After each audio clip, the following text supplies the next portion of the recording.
little cool and very windy here in the Lone Star State tonight. It's the first of this 3-game weekend series. The Mariners back on the road. It starts a 3-city, 10-day road trip.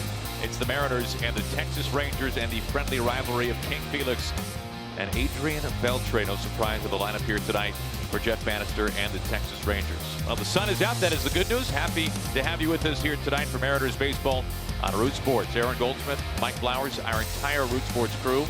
The Mariners' second road trip of the season. This will be another long one for the Mariners as D. Gordon once again leading things off for the Mariners tonight, Mike. And what a job D. Gordon has done this year. Mariners starting lineup is brought to you by Jack in the Box. Hitting third, Robinson Cano. Robinson has raised his average up to .339. Has really been swinging the bat well this year. Kyle Seager hitting fifth here in this ballpark, hitting .403. Runners in scoring position. Kyle really does well in this ballpark. And welcome back, Mike Zunino. Good to see him back in the lineup. Mike will hit seventh in the lineup and do the catching tonight. This will be his first game of the season. Yeah, big news to get Mike back at the lineup for the Mariners, not only in the lineup, but also behind home plate and help the pitching staff. Yeah, it takes a lot of pressure, I think, off the staff overall. David Freitas has done a nice job. When you look at his numbers overall and the job that he has done with the catching, but I think Mike Zunino is your number one for a reason, and I know everybody's excited to have him back in the lineup. And of course, with Zunino joining the Mariners, that means that somebody must leave, and that was Mike Marchima, who got the news that he'd be headed down to AAA Tacoma. Option today. You can see his numbers in somewhat limited playing time, splitting time with David Freitas. And Scott Service, of course, a former Major League catcher for the better part of a decade, saying that Freitas just simply made the best of his opportunity and he's still with the ball club. It's one of the difficult things when you're one of the extra players on the bench. You're limited in the amount of time you have to have things go well, and for David it is. You can see the numbers right there for Mike. Got up to a pretty good start. You see the 3 doubles, but struggled lately, and they had to make a move. Now for Scott Service, there have been plenty of moves to get guys healthy. Good news, we heard from Scott today. Ryan Healy beginning his rehab assignment with AA Arkansas. That'll be somewhere in the neighborhood of 2 to 4 days. So a good chance that we see the Mariners first baseman back with the ball club before the end of this road trip. And if it makes you put things in perspective a little bit, the Mariners aren't the only ones dealing with injuries. This Rangers ball club is very banged up, especially right up the middle. Yeah, they've had a tough time with it, and that's one of the reasons why the Mariners optimistic coming into this ballpark. They've had their struggles. We showed you the numbers with their pitching overall, but the position players also been difficult for them. Mike Minor, the Mariners, last time they saw him, he was an Atlanta Brave, but it's in the rotation now. This will be his 4th start on the season, a .460 ERA, 14 strikeouts over the 5 walks. Opponents hitting 182. Again, he's dominated right-handed hitters with his cut fastball, which will be around 87 miles an hour. His 4-seamer at 92, and his changeup, opponents hitting just 214 on his changeup. Take a look at the defense for the Texas Rangers. Joey Gallo, typically we'll see him at third or first, but going to get his start out in left field. Jurickson and Profar, as Aaron mentioned. Elvis Andrews on the DL. He will get the start at shortstop, and Robinson Chirinos will do the catching. Our first look at Mike Minor, the lefty, in the bullpen last year with Kansas City. His last time out. Well, 5 innings pitched, 5 hits, 5 earned runs, just the 1 walk. He did throw 90 pitches in that outing. Also has given up a couple of home runs this year. Look at those 5 earned runs. Well, the Rangers, despite their struggles so far this year, they're 7-13, able to take 2 games out of 3 against the Houston Astros. The Mariners know firsthand how tough that Astros team is. The Mariners' 3-city road trip beginning here tonight. Familiar territory in Arlington, Texas, and D. Gordon all set to lead things off for the Mariners.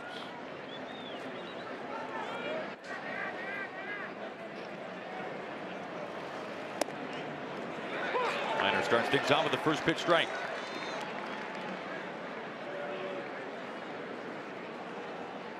Now for Mike Minor, a starting pitcher for the first time since 2014 with the Braves. Now ahead 0-2. Mentioned his average fastball at 92. He's hit 93 with the first couple of fastballs here tonight, so he feels pretty good out on the mound.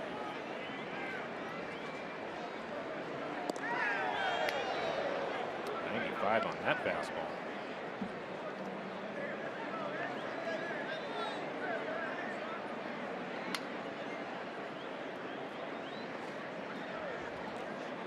The 1-2 to Gordon.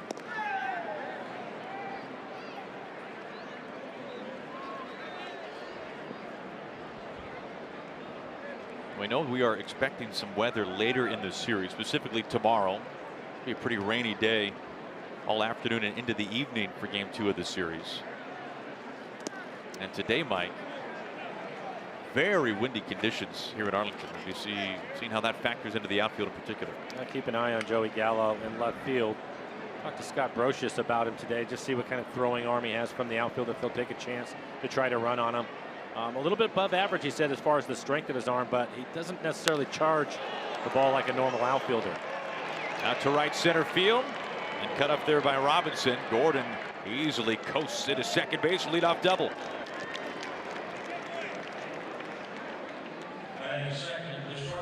For D, he's really done a nice job in the leadoff spot for the Mariners. You take a look at him running 8 stolen bases for him on the year and an easy double. He was thinking 3. Nice play by the center fielder to cut the ball off.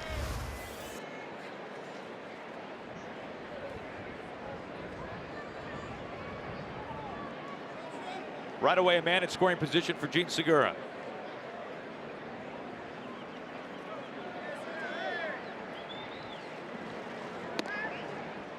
Gene looking at ball 1. Numbers so far this year for Segura with runners in scoring position, and overall, Mike, it's been good numbers for the Mariners with runners in scoring position this year. Yeah, they've really done a nice job here early on. We talked about the offense struggling over the last 5 games. It's been 2 runs or fewer in the last 5, but again, some pretty tough pitching they were up against. I suspect you look at the numbers of hitting with runners in scoring position, that number will jump up for them throughout this series with the struggles that Texas has had with their pitching. Now, right now, the top 10 in the majors, batting .272.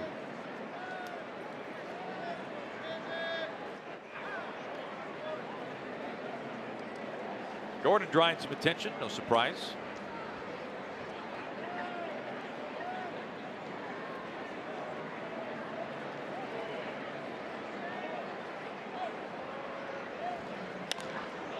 Shot down by the pole in left field.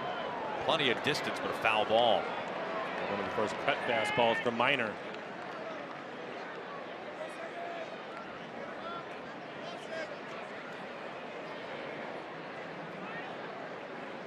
Segura 1 homer, 8 runs driven in so far this season.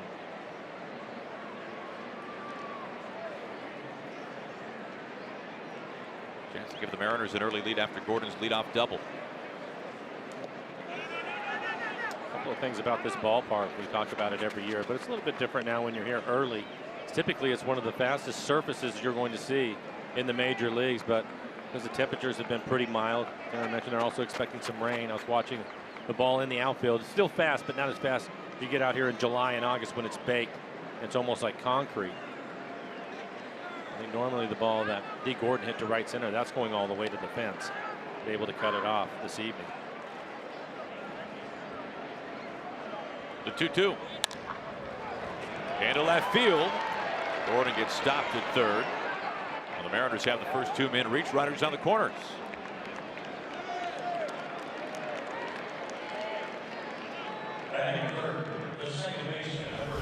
We'll take a look at it. Pretty good at bat by Gene. Finds a hole on the left side of the infield. No reason to send Gordon, nobody out. And Gallo with a strong throwing arm. This takes him a little bit of time to get to the ball and get rid of it. A great situation for the Mariners. Bring up Robinson Cano. Robbie hitting .339 on the year. He's been locked in from day 1. You see those numbers through all 17 games so far this year. He's reached in 16 of those 17 games. Taken all the way, strike 1.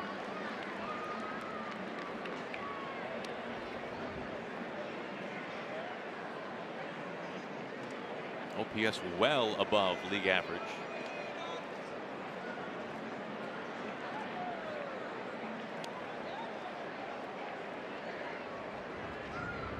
Runners on the corners, nobody out. Ball and a strike.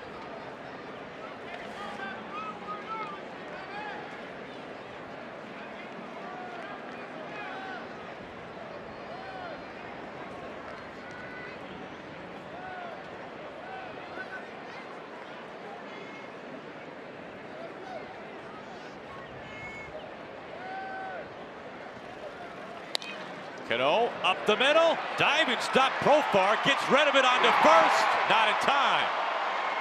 Gordon scores. Jurickson Profar, fantastic play to keep that confined center field.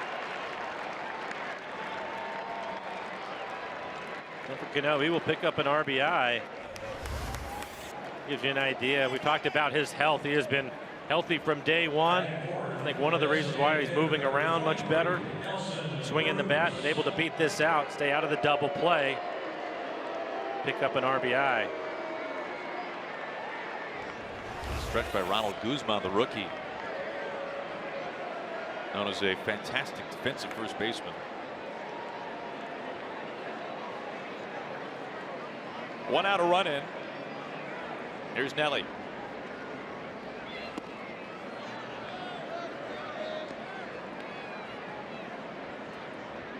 And you were talking about the wind, and it is breezy tonight. It used to be a situation where you could look at the flags at the top of the stadium in the outfield, and if they were blowing in the way it swirls around here, means the ball would typically carry out to right field. That fastball may be a breaking ball, but with some of the changes they've made, that's changed things up a little bit. So we'll have to watch to see if the ball is carrying. The outfielders are playing deep. They typically will with Nelson. We'll see how well the ball carries here. And BP, the ball was flying out of the ballpark.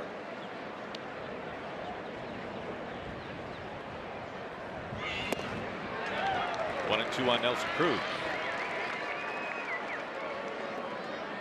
Well, at this rate, we're going to lose a flag off one of those poles out there in center field and right field.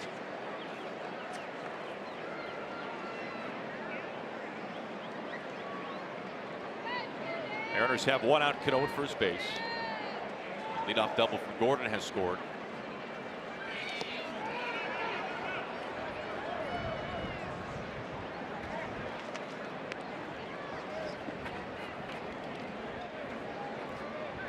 This pitch will be 20 for Minor.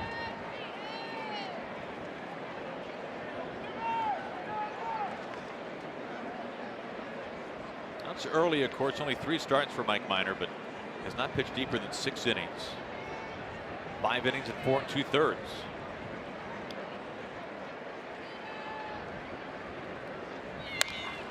Cruz out to right center, hanging up. Robinson lays out, makes the catch. And a couple of tremendous defensive plays behind Minor for the first 2 outs. I think it fooled him a little bit. He took a step back, but was able to make up the distance with the diving grab. Great concentration as you look at our Primera Supermo and the diving effort by Robinson in center field.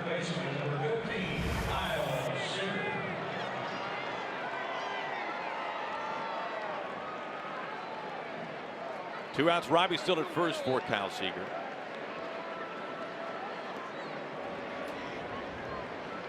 Of course, the Rangers are without Delano DeShields, who is rehabbing right now. Their normal everyday center fielder. Broken hamate bone. And for DeShields, that injury progressing much quicker than they expected. There's a chance we see DeShields out in center field final game of the series on Sunday.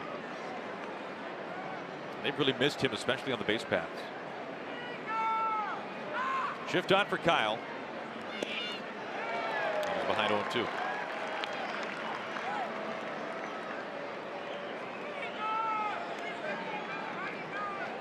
Look at the numbers for Minor on his cutter opponents. Hitting just 143, his changeup 214. He has a good four-seam fastball.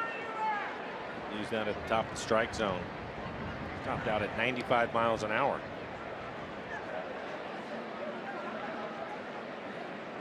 The 0-2. A weak wave and a miss. Seager down on strikes. And Cano is stranded. But D. Gordon scores on the fielder's choice by Robbie. And through 1/2 inning, the Mariners have the king of lead.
Suchu and the rest of this Rangers lineup. And 4-2, 5 home runs on the year. That is second on the Rangers. Cleanup hitter Adrian Beltre. 300 average this year, over 3,000 hits in his career. He will be the cleanup hitter. Joey Gallo hitting right behind him, leads the team with 6 home runs. Boy, Felix pitched well in his last outing against the A's. So far this year, this will be his 5th start. ERA just about 5.5. 15 strikeouts over 8 walks. Opponents hitting .241 against Felix.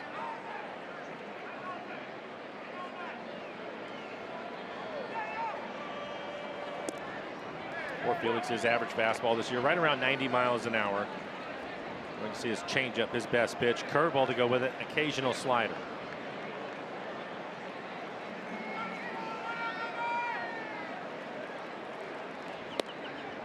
Facing a former teammate in Shin Suchu way back in Tacoma. Those two were together. Last pitch, pretty good example of Felix this year. 88 miles an hour on the fastball. It's a 2-seamer. He will run it away from the left-handers. There's the curveball. I think in his last outing, he's done this a number of times this year, trying to work his curveball in a little bit more, and he certainly did that the last time out to go along with the changeup.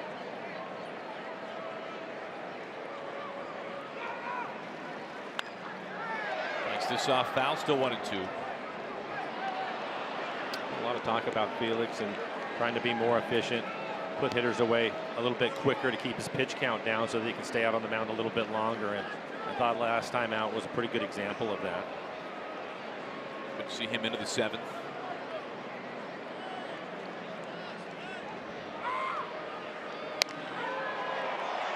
Out to right field, up into the breeze. Haniger to the corner, making the catch and foul ground, banging against the fence. That'll give you a pretty good idea on the breeze. It is blowing from left to right. Almost knocked that fly ball down and was taking Mitch. It looked like it was going to be fairly routine. It takes him into the foul territory as he slams into the wall. The ball just took a right turn on him. Good concentration. When you have to travel that far and the ball is moving away from him, it's difficult. See him slam his shoulder into the wall. Hopefully he's okay.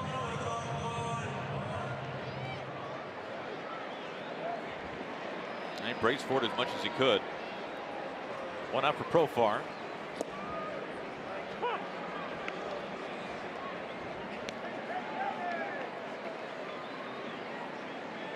Now the starting middle infield for the Rangers on the disabled list. Elvis Andrews at short, Odor at second. Profar missing the last couple of games with a concussion, but back in the lineup tonight. You see Rugnet on the left, Elvis on the right. For Elvis Andrews, the first time in his career he's been on the disabled list. Took a pitch off the elbow. He's going to miss some extended time.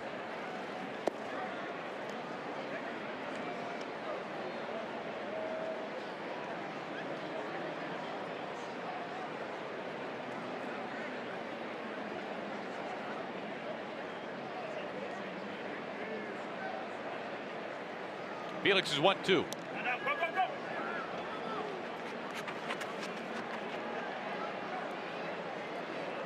I know we've touched on it already, Mike, but my goodness, is it nice to see Mike Zunino behind home plate for the Mariners. Yeah, it means a lot to this club. We've talked a lot about Mike over the years, but most of the time it's been about his offense. He's a tremendous defensive catcher.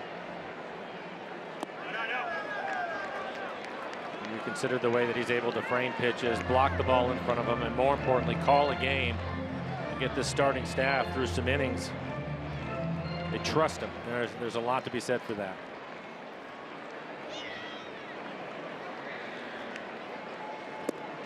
Felix's first strikeout. Look at the defense for the Mariners. Guillermo Heredia will get the start in left field. Ichiro getting the night off. Daniel Vogelback is at first base. And again, welcome back Mike Zunino, directing traffic right now. He means so much to this ball club. It's good to have him back and have him healthy. I mentioned the strong start last time out for Felix. 97 pitches.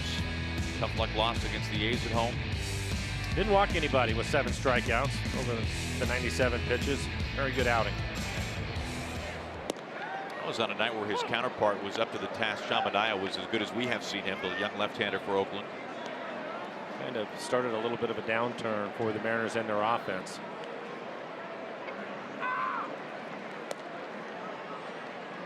One ball and a one strike to Nomar Mazara with 2 outs.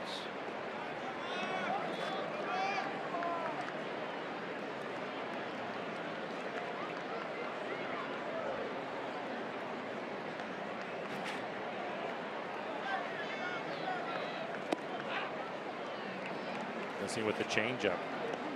Pick a strikeout with the changeup.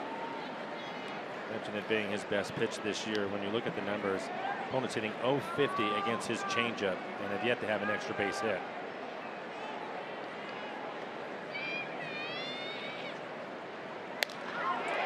Into the shift. Cano able to stop it and throw to first in plenty of time. Side sat down in order by Felix. We go to the second. Mariners on top.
Here, you want to be able to tell by the first inning. Well, with Profar making that diving effort to take a hit away from Robinson Cano, you wouldn't be able to guess. And of course, Robinson in center field making the diving catch to take a hit away from Cruz. That's pretty strong in the first inning for the Rangers. Rangers have committed among the league's most errors, but a very fine start defensively for Texas.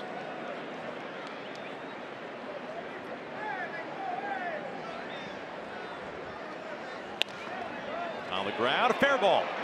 Just inside the bag at third, it caroms off the wall, and Haniger hunts extra bases. Slides it to second base with a double.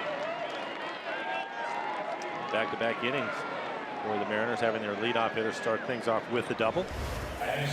Being aggressive out front of this, and it is right down the line, goes over the corner of the bag at third. Beltre not able to get there. As you see, it actually hits the base.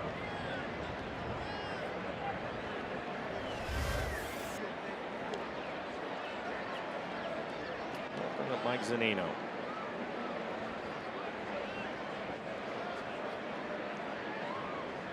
The year he had last year, hit .251 with 25 home runs. Started off slow in spring training, but really turned it on. He was in a good place. Unfortunately, ended up getting hurt. Set him back a couple of weeks. It's on his last swing during BP the day before opening day. Haniger taken off, and he runs into the tag.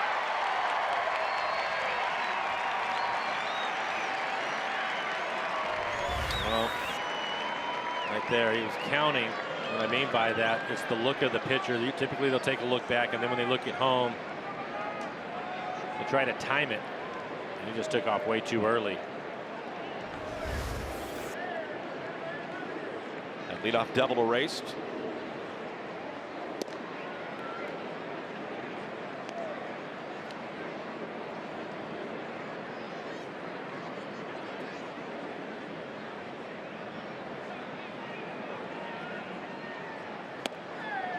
I can only mention Zunino's spring training, and you can only tell so much from spring training, but what we saw from Mike, you could really tell this guy was about as dialed in and ready for opening day as you come. He was getting the barrel to the baseball, and we didn't see him chase much. He wasn't going outside the strike zone. Lay off of that high fastball, the high target. Chirinos. No, he was locked in. You're right. He was ready to go, and even when you talked to him, you could tell the confidence that he had. Felt really good about where he was at to start the year. Strike 3 call. On the fringe outside, but it's right. 2 outs.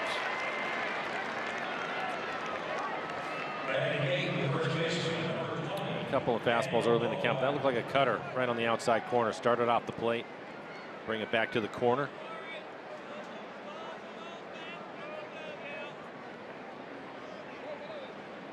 Here's Daniel Vogelback.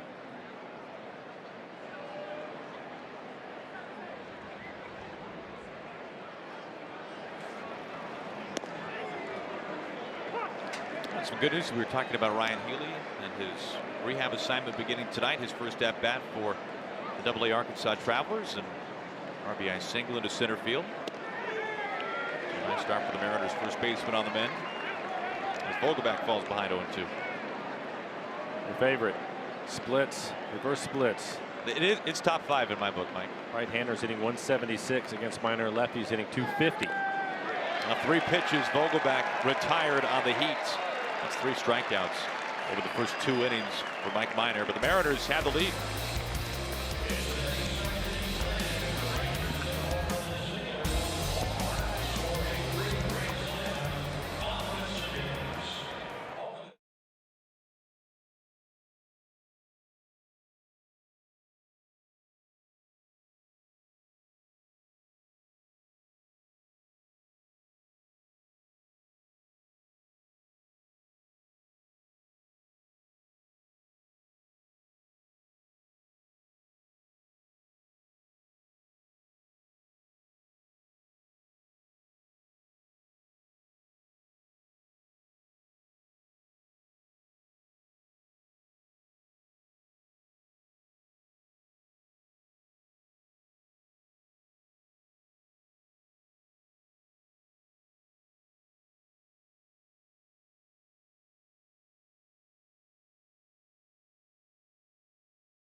To receive this very cool accessory, a James Paxton Fanny Pack. Tickets can be found at Mariners.com.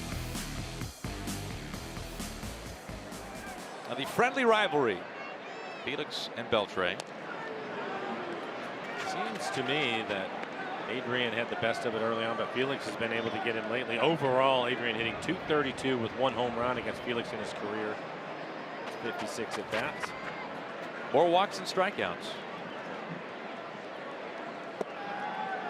but only by 1.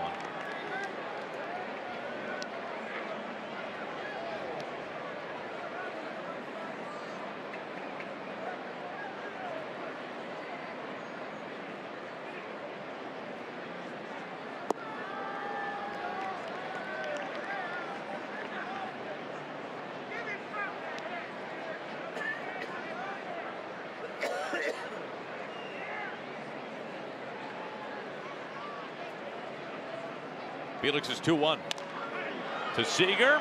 Good snare, knee high. 1 out.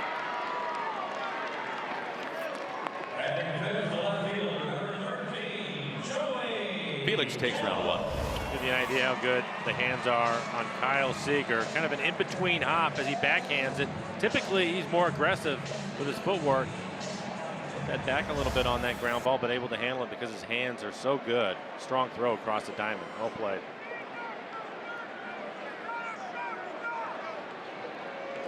Ooh. Wow. Hey. We're talking now, Mike. Felix had to take a look at it.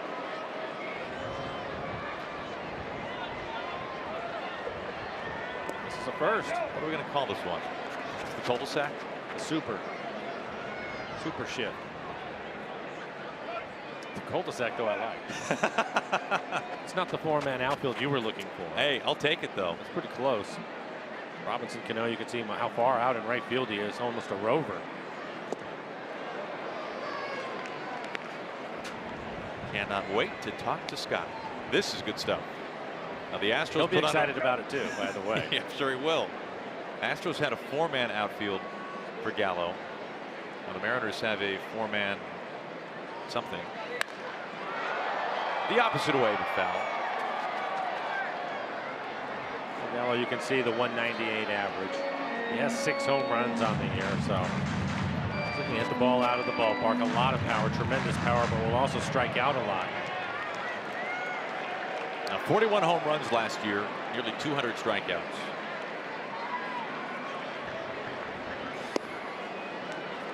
Seen inside.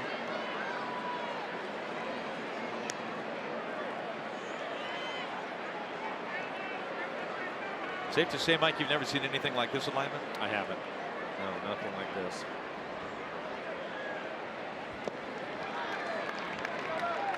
We'll count on Gallo, batting 198 so far this year. Like Scott says all the time, you have the information. If the information tells you, 75, 80, 85% of the time, if it's on the ground, it goes to the right side. Why not try to take the hits away, especially as hard as he hits it? It's hits by direction. So very early in the season. Won't matter. Down on strikes. Second strikeout for Felix. Adding 6, the first baseman, number 67, Guzman. For Felix, his changeup has been a great pitch for him throughout his career. Just a little bit uncomfortable as he's walking around, but very good changeup. Let's see the opponent's average slugging has not given up an extra base hit. They certainly will chase it out of the zone. And that's typically, he rarely tries to throw it for a strike. He wants him to try to chase it.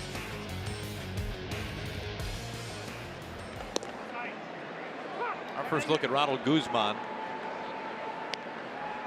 They like him a lot. One of the top prospects for the Rangers. Only 18 big league at bats called up this year.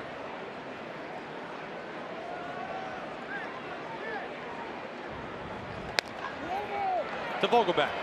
Staying with it. Now to Felix. 6 up, 6 down for the King here tonight on a windy evening in Arlington. Mariners have the lead.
Safeco.com. Do more. By the Emerald Queen Casino, presenting R&B sensation Brian McKnight, June 2nd. Tickets at emeraldqueen.com. And by your local Ford stores.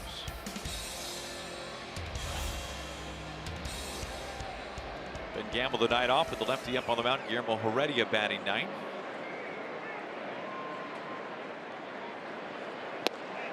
Looking at ball one. More velocity in the first couple of innings than you were expecting from Minor? I think so. It was surprising with his average fastball this year being 92 and seeing 95 a number of times in the first couple of innings. So the Mariners are aware of that. Heredia hitting ninth in the lineup. So next time through, I think they'll be ready for the fastball.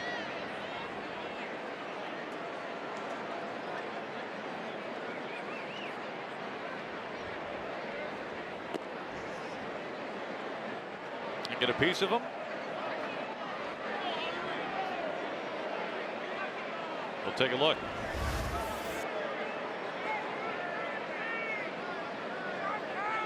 Either off the top of his foot or on the shin.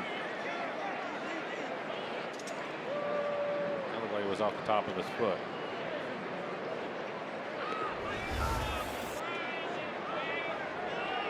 Now they do award him first base. Didn't look like they did at first.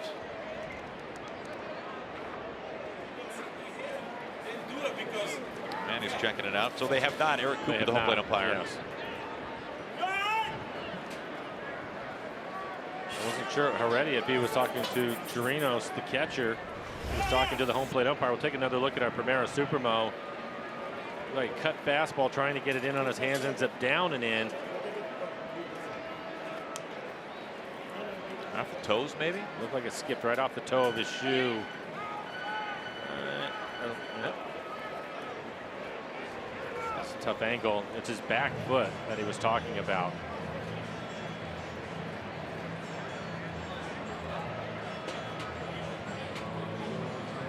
See a little redirection there.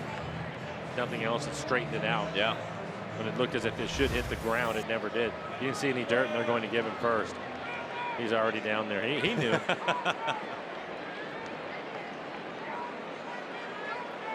Three innings in a row, the Mariners able to get the leadoff hitter on. It was Gordon in the first. He ended up scoring after hitting the double. Haniger had a double, but he was caught stealing it now. Heredia. Good speed at first base. Good speed at the plate as well, and D. Gordon. Line drive into right center his first time up.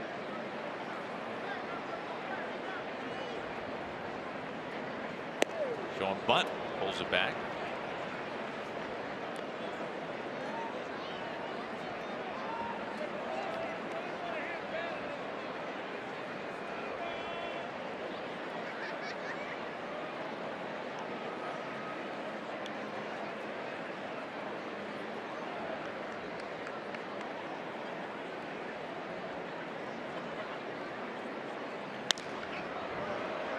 Cracked foul on the left field line.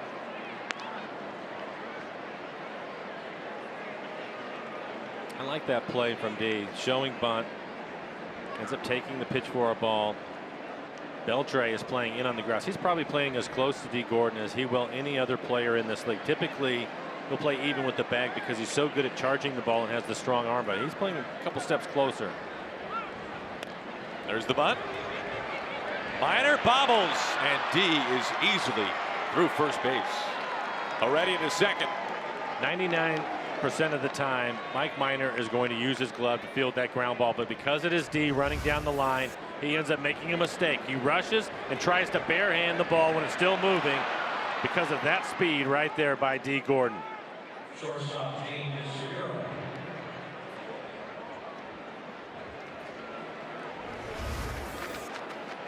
This is something Scott was talking about. His ability to deaden the ball, which we know so few guys bunt for base hits anymore. It's almost not a part of the game, well, except for a select few. How are you able to do that so easily if you're D? Well, one, he works on it. We talked about that throughout spring training. They're going to give the pitcher Minor an error on the play. He works on it all the time, and I think that he knew early on in his career that that was going to be a big part of his game. It reminds me of Brett Butler, former teammate of mine when I was with the Dodgers. He used to go down and just turn the pitching machine up and just sit there and just try to catch the ball. That's all he's trying to do. Just catch it. That will help deaden the baseball. And D is terrific at it. 2 on, nobody out for Segura. Profar on to third. Heredia is out.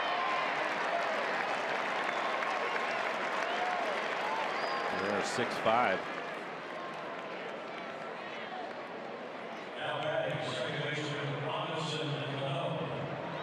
Gordon into second, Segura at first.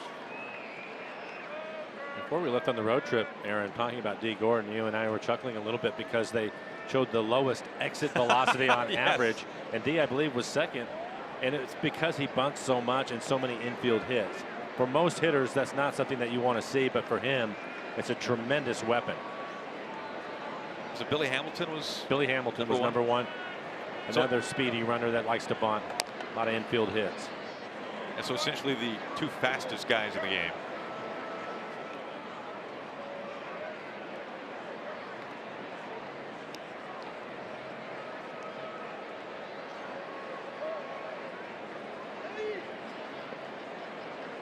Another RBI chance here for Cano.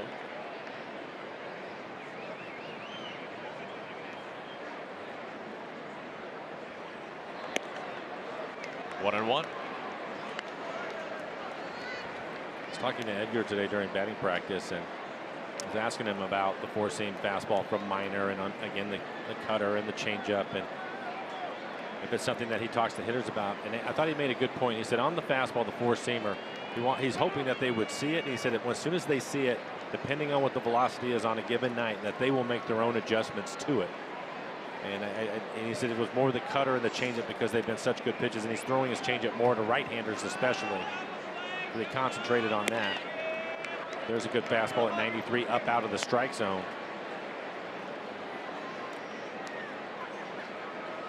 And for Robbie, he hit the ball hard up the middle. Profar ended up taking a base hit away from him, although he picked up an RBI.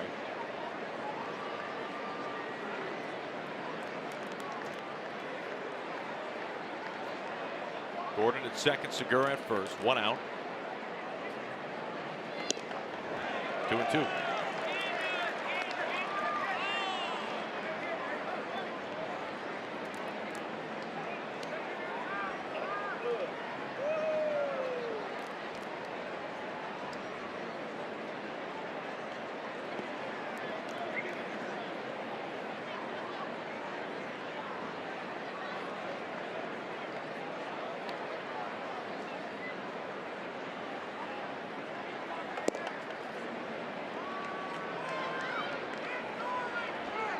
Close call there for Cano. It's a full count. See the EQC tracer and the location of that last pitch. And Aaron, you and I were talking about it earlier today, and just pitches and whether it's a good eye or were you lucky on a certain pitch and that entire thing. I think for Robbie, it's been a very good eye this year. He hasn't chased many pitches out of the zone. Right side. Counter for Lepa to Profar. In time for the double play. Close call at first. And an ending double play. Mariners on top.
For Felix Hernandez, the average fastball velocity about 90 miles an hour this year. Mike, we chart the changeup velocity the last 4 seasons. Over the years, there you can see the way that hit has dropped also to try to keep a separation there. But I think it's also an effort by Felix to not try to throw it quite as hard, not necessarily for the separation, but I think more than anything, the movement of his changeup also. And we were talking about it earlier. He doesn't try to throw it for a strike. He's typically down out of the strike zone, and that's because of the movement of his changeup.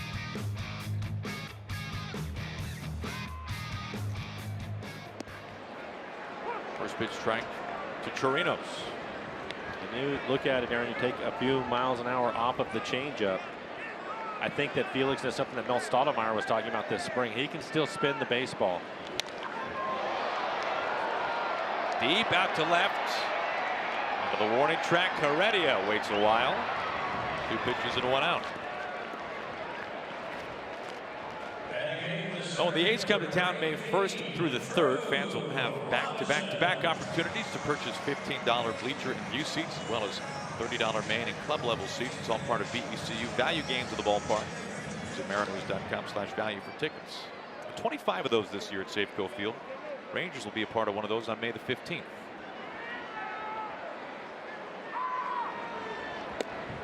First pitch strike to Robinson, the number 8 hitter. Always helps to work ahead. He's done a nice job of that so far. I was talking about his changeup and throwing it out of the zone and the decrease as far as the velocity goes in it. I think he still spins it the same. It looks to me as if the ball is dropping a little bit more. Probably because it doesn't have the same velocity to it. And I think if you look at the numbers overall, changeup out of zone whiff percentage this year is up 10% from last year. Even though the velocity of his fastball has come down a little bit. You were trying to impress me with that number right there? You looked very impressed by that, Aaron. Flower power with out of zone whiff percentage. Felix ahead. Curveball that time to make it 1-2.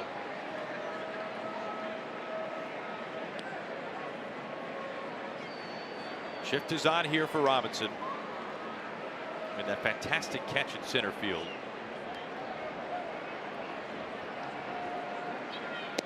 Strike 3 call.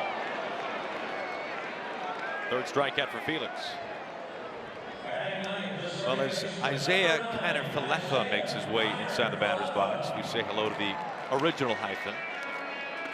That being none other than Ryan Rowland-Smith, who was with us on this entire road trip.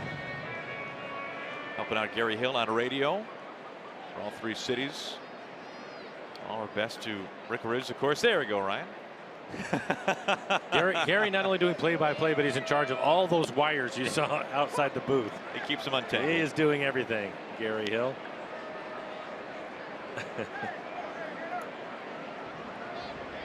Rick undergoing bicep surgery today. Had a chance to talk to Rick earlier today. This will not surprise you, Blow. He has made a full pot of bolognese sauce that he will be He's ready for getting back home to. Scorebook open. I hope so. Yeah. Expect nothing less. I'm sure that Dave Sims is keeping score. He had his surgery yesterday. But you look at it, Ryan Rowland-Smith, the first ever hyphenated name of the big leagues. Austin Bibbins-Dirks, a Northwest native, University of Portland. At one point drafted by the Mariners. In fact, that was back in 2006. Bibbins-Dirks, a reliever for the Rangers, the 2nd ever hyphenated name. And now Isaiah Kiner-Falefa, the 3rd of all time and the 1st to ever hit a home run. So impress no one with that at some point. Smoke out towards left center. Gordon to cut it off. So 2-out single. First man aboard for the Rangers after Felix sat down the first 8.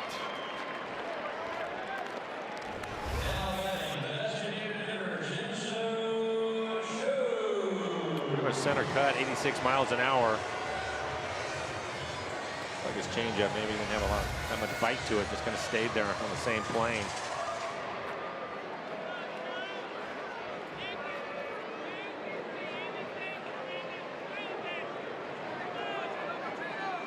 Two outs, a man aboard. Here is Chu.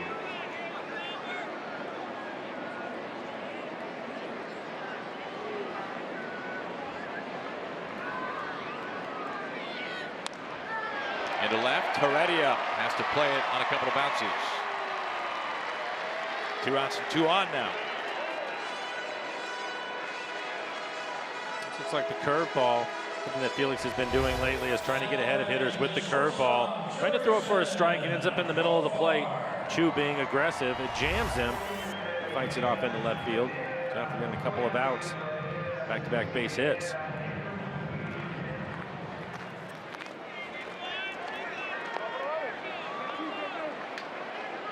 Profar, a strikeout victim in the first inning.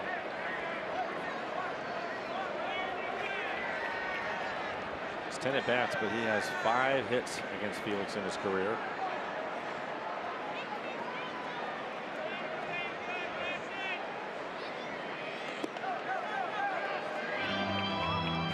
This is an area that the Rangers have struggled with this year, hitting with runners in scoring position as a team, hitting just .203.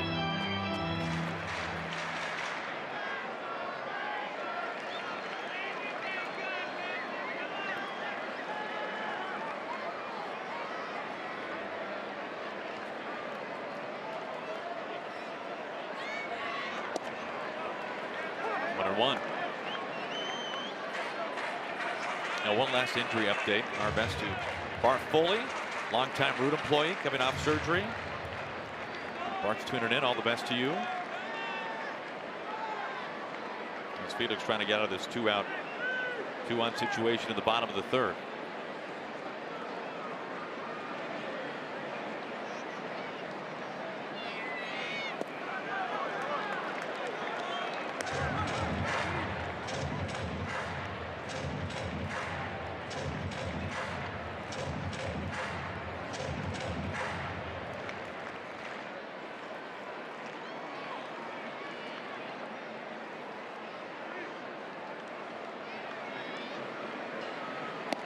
No. 2-2. Curveball that time from Felix. Profar asking some questions. Both strikes in this at bat with the curveball. He thought it was off the plate. And again, welcome back, Mike Zunino. What a job he did framing that curveball. Pick up a strike for Felix. Yeah, don't blink when you're watching that.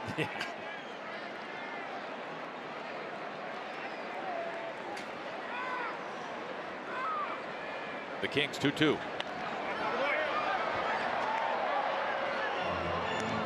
Felix so far here, early on, staying with the program, mixing it up, using all of his pitches.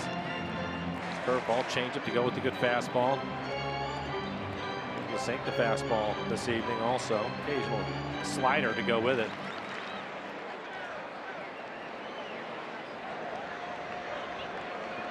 Chu at first, Kiner Falefa at second. Another 2-2. Swings right through it. Profar down on strikes for the second time. The curveball shows up again, and it's 4 strikeouts for Felix through 3 innings.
Thank you, Brad.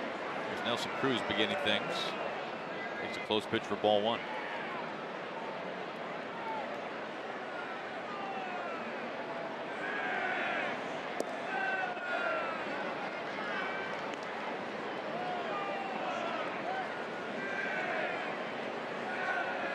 And Mike, I came in through a different entrance today to the ballpark. I know you were able to hop on the bus. Yep.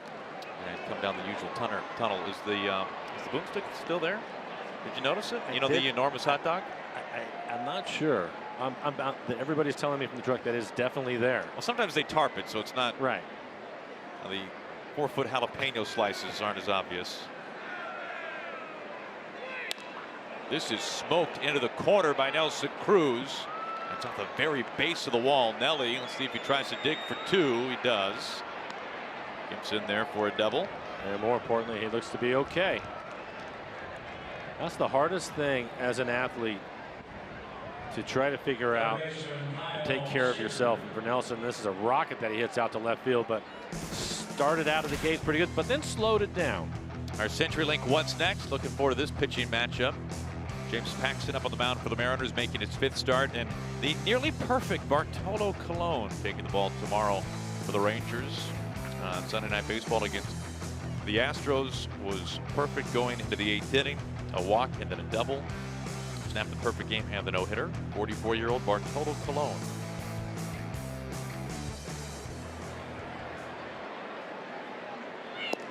Watching Nelson run. He's trying to stay in the lineup and also get healthy day by day, which is not an easy thing to do. And Scott Service was talking about it yesterday. I was listening to him on an interview, and he said that he has to trust him, and Nelson will be honest with him, and Nelson will try to take care of himself. And I think we saw that in the way that he was running the bases right there.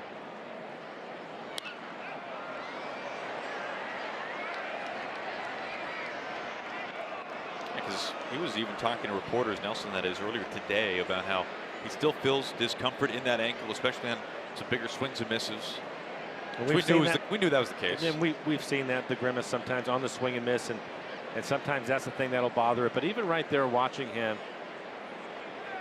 you're used to playing this game. He sees the ball in the corner, and that's an automatic double, right? And so I was watching him go out of the box, and he busted it pretty good. But then you could see him just slowly slow it down and catch himself, because the most important thing is that he's hitting cleanup every day for this lineup.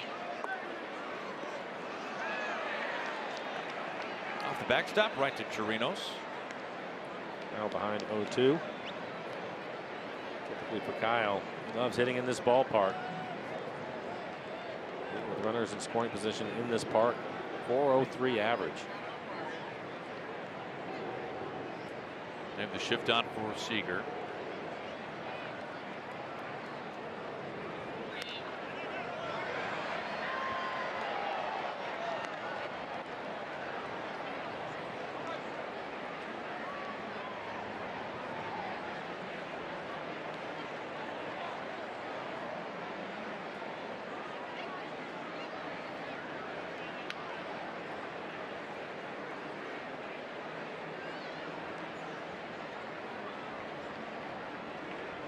Another 0-2. Strike 3 call. Seager with a beep. You can see where it landed, though. Well, we hope to see you in Denver this summer, July 12th to the 16th, for a Rocky Mountain baseball adventure. It's a memorable road trip experience. It's fun for the entire family. The Mariners taking on the Rockies. You can pick up more information by visiting mariners.com/vacations.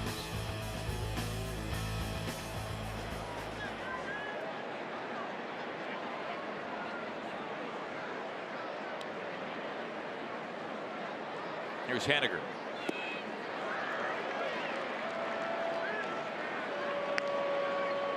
Mitch with a double his first time up. It was a changeup. Hit it right down the line. It actually hit the bag over at third base. Ended up in the corner.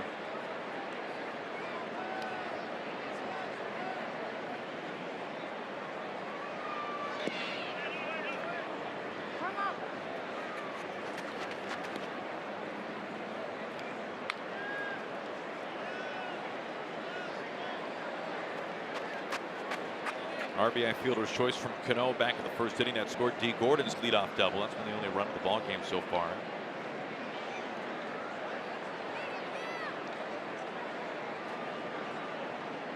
One out, Cruz at second after the double.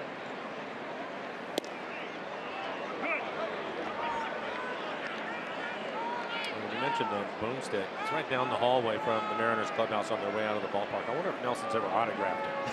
That would have to be the biggest autograph of all time to even see it on there. Give him a giant paintbrush. I think, you know, maybe Brad Adam can back me up on this. I think it was Brad.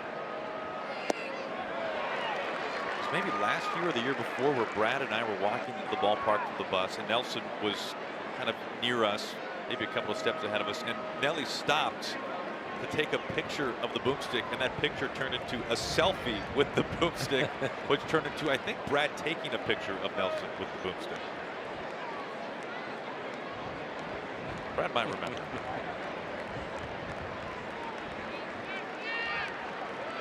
But there's not another human being who has a motorized hot dog in his honor like Nelson Cruz. And they still break it out.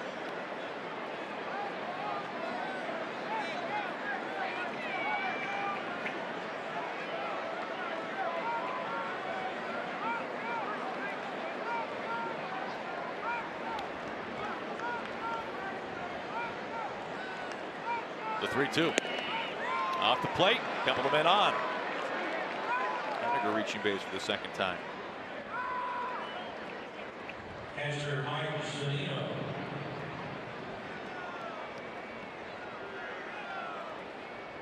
Two on, one out for Mike Zunino. The story you just told there, and there's one part of it I find hard to believe. Oh, what's that? For those that don't know, where the bus drops you off, it's probably one of the longest walks you're going to have from the Yes. bus to get to the elevator to get upstairs to where the booth is at. Now, I'm surprised that you and Brad ended up walking and you didn't have your usual golf cart waiting for you. Forget to make the phone call that day, especially with Brad. Oh, believe me. He likes to sit on the back of the golf cart and just let it drag his bag for him. 2 on, 1 down. RBI chance here for Zunino playing in his first game of the year.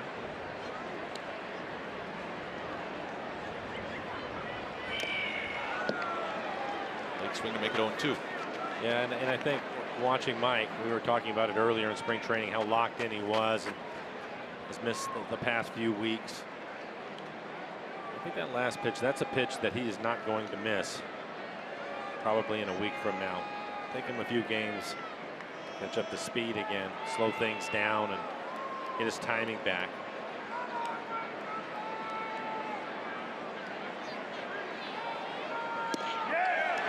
Appeal. Now they say that it goes.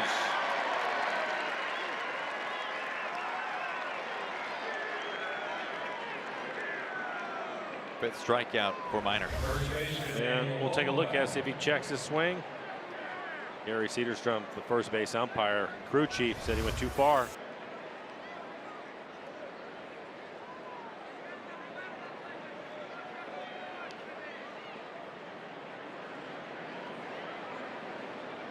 Two on, 2 out now for Vogelback.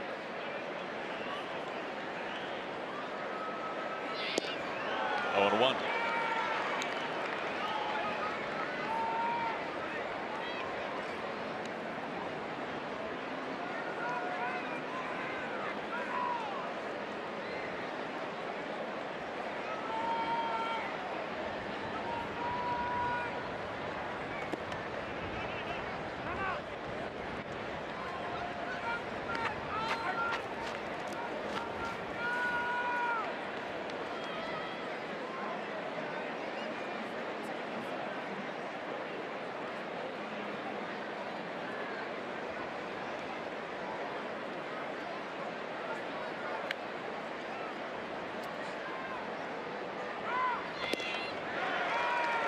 Like you have to figure if you're Scott Brocious coaching at third base, don't you figure it's got to split an outfielder or two in order to send Nelson Cruz home here? Yeah, because you're not only worried about scoring him or deciding whether you're going to or not, but you have to keep his health in mind.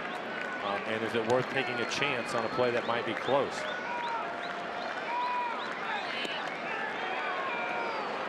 And Nelson he's working hard out there. He's trying to get as big a secondary lead as he can. And what I mean by that, he'll take his normal lead, and as the pitcher starts to go to home, he'll get even closer to third.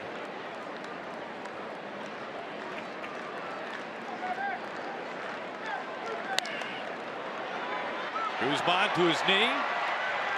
Minor covering. Couple of men are stranded. We go to the bottom of the fourth. Mariners leading by 1.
Agent at Safeco.com. Do more. Beautiful sunset here in North Texas. First game of 3, a weekend series against the Texas Rangers. Third straight division opponent for the Mariners. A's, Astros, and now the Rangers. As we go to the bottom of the fourth, Mariners have the lone run of this game so far. Felix sat down the first 8 hitters of this game before a single off Connor for left with the number 9 hitter for Texas. Was able to work out of the jam with 2 outs and eventually 2 on. Facing Mazzara here to begin the bottom of the fourth. Felix with 4 strikeouts. A good curveball. Great changeup today. His fastball's been 88 to 90. A lot of 2-seamers. Has some run to the left-handed hitters trying to run it off the outside corner. Missing with the first 2 fastballs here. The shift for Mazzara, batting .300 entering today. This time Felix has fallen behind 2-0. Making 3 balls and no strikes.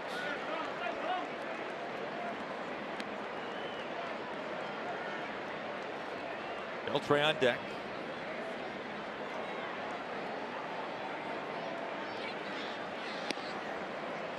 Four-pitch leadoff walk. Everything bunched together.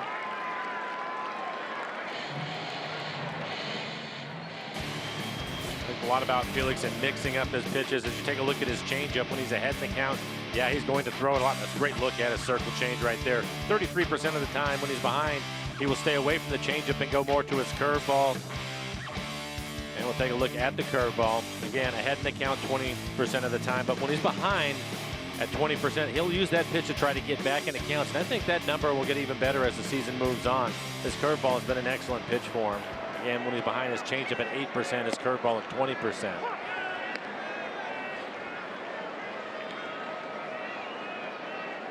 Good curveball right there for a strike.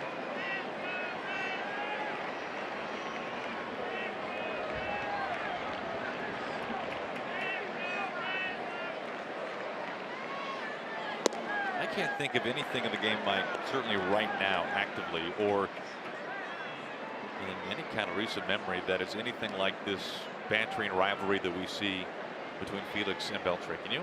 Pitcher hitter? I don't think that there's anything like it, and they've actually toned it down quite a bit from when they first started it. I mean, they're not yelling to each other mid at bat. Exactly.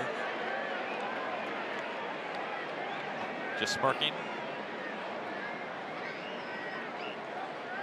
We talked about it at the start of the game. I think Adrian had the best of it early on, but it's been Felix lately. Coming into the game, Beltre hitting .232 in his career against Felix. To Seager once again. Cano out at first base. Plenty of time for the double play to wipe away that leadoff walk. He'll hear about it. Left fielder, Joey Gallo.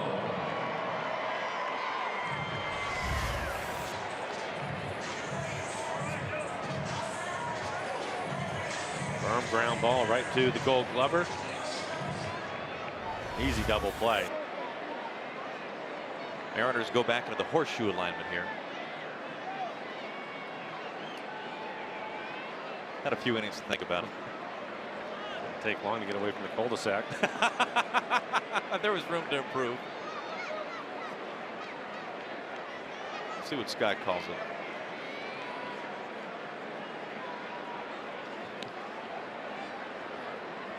Horseshoe is more regional for Texas too. Okay, there you go.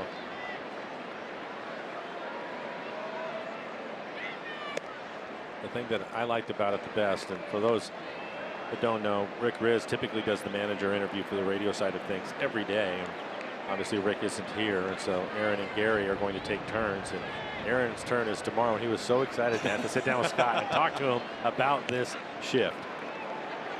It'll be a 10-minute pregame interview tomorrow. Scott will eventually just walk away. Felix behind 3-0. A 4-pitch leadoff walk to Mazzara. Takes two of us to do the job of one man. Hopefully Rick is enjoying the bolognese right now. Anthony's for a strike.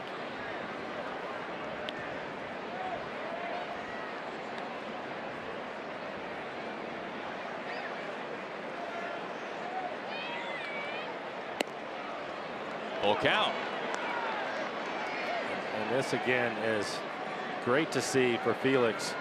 Be behind in the count and work his way back into the count using his curveball, not giving in and throwing a fastball. And that's something that he's done throughout his career, never giving in to hitters. A walk to Gallo.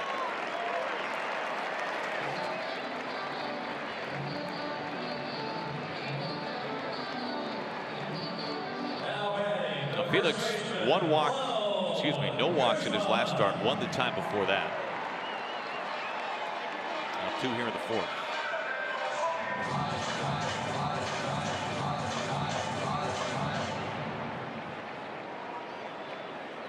Here's Guzman.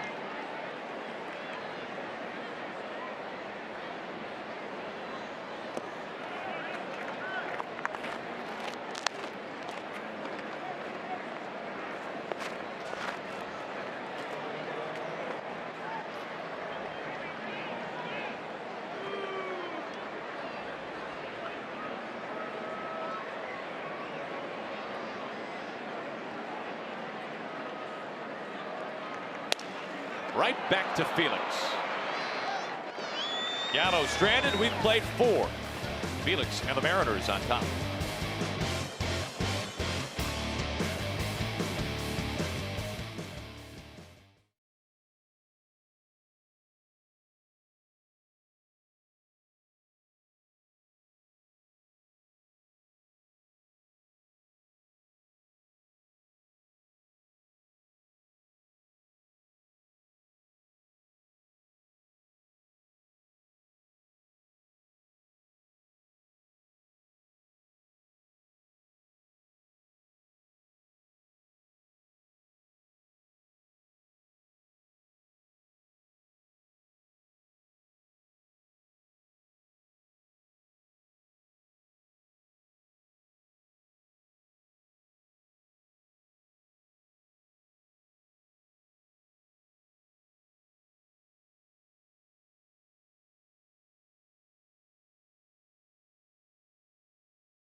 Look at the IBEW, Nika investing in our future. We'll take a look at the Modesto Nuts and Bryson Brigman. 12 games so far this year, hitting 4 1/4. Off to a fantastic start. That average leading the Cal League. Good start by Bryson Brigman. Of course, the Modesto Nuts winning the Cal League last year. Heredia fouls out the first pitch. 9-1-2 due up for the Mariners. Heredia hit by a pitch his first time up, as Aaron mentioned. There's at bat. Go back to the top of the order. It'll be the third time through the lineup. Time to start to get after Minor. Interesting numbers. First 3 innings so far this year has a 0 ERA. Opponent's batting average 0.37. But after that, the ERA jumps to over 10, and the opponent's average 3.20. Well, it's time for the Mariners to make something happen. Mike, do you think this talk of second and third time through the order, is that a thing now just because bullpens are what they are? Did we know those numbers when you were playing? Early 2000s, were those numbers the same, but the bullpens weren't as big a part of the game, so it wasn't dwelled on as much? I'm not sure that you had the numbers to back it up, but I think that it was more important, I think at that time, for you to have your first and second starter, sometimes even your third, to work their way through the lineup and get deeper into games, because you didn't have the same type of bullpen as you have right now. The bullpens today is what's changed everything, and I think it's made them take a closer look at it. And that's the reason why you hear the managers are reluctant to let starters go through a lineup the third time. And you and I have talked about it. I think it's an advantage to the hitters, especially if you have the types of bullpens that are out there. There still are those that will demand to go through the order 3 times and work deep into games. It's because they're capable, and we're talking about the premier pitchers in this game. That's a shrinking list, though. It is.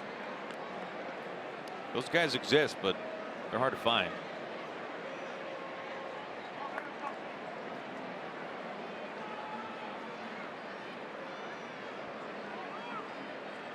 I think it makes it a little bit easier for pitching coaches and managers now that they actually have the numbers to back up what they think they're seeing, especially when they're having to communicate that to the player. For sure. This will be at least an 8-pitch plate appearance for Heredia.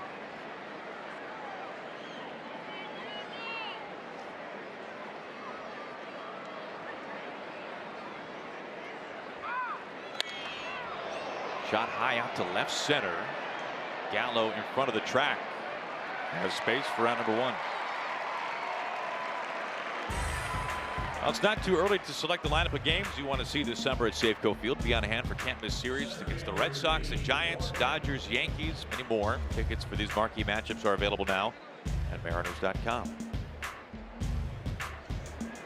What a start for the Boston Red Sox. They just swept the Angels in Anaheim. Mookie Betts is off to a sensational start to begin the year. Alex Cora, their new manager. Where are they at now? I know they were 15-2, something like that. Well, they've lost twice. Yeah. They are 16-2 on the season. They're in Oakland tonight.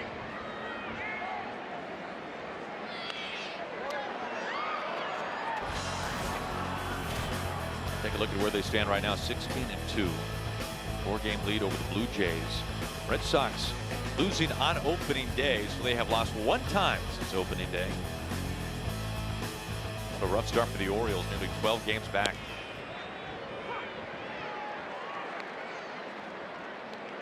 D. Gordon, 3rd plate appearance. He's been on a couple of times. A double his first time up. Tried to bunt his way on, and there was an error on Minor, the pitcher, to be able to reach first base.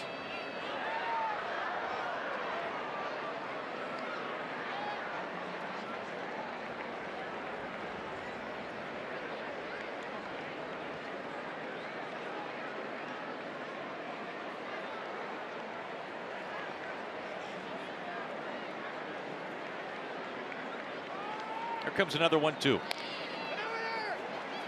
Guzman trying to win a foot race, has to slide just in time.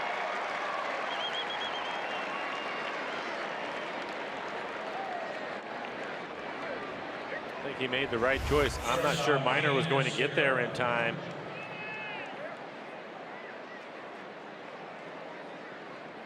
We look at it in our Primera Supermo in the slide, and he knows that D is getting there in a hurry. He tries to bring his feet back.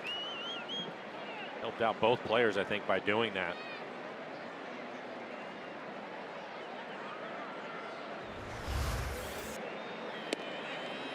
Strike one to Segura.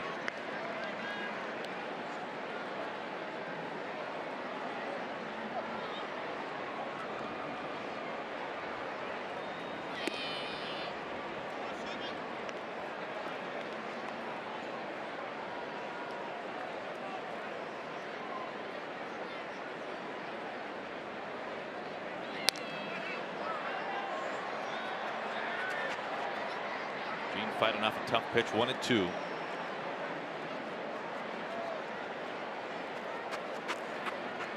Tonight, the first of 3 here in Arlington. Mariners off to Chicago, then Cleveland. Lengthy road trip.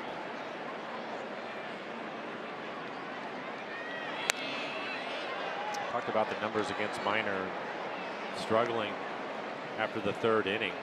Mariners getting a little bit better and causing him some problems. They're not hitting him yet. 11 foul balls through the first 4 innings. There's been 7 here in this inning, now 8 in this inning. Not swinging through as many pitches. I think a little bit more time, their timing will be better. A little closer to it.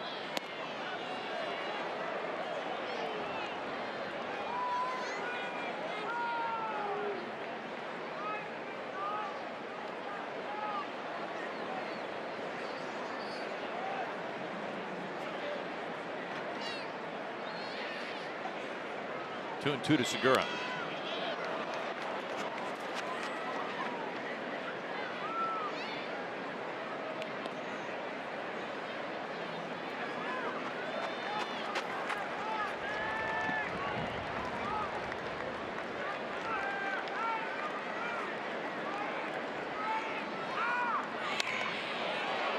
Out to left, Gallo having an angle back. Finds it for out number 3. Side is sat down in order for the first time tonight by Mike Minor.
Curveball today. Again, his changeup.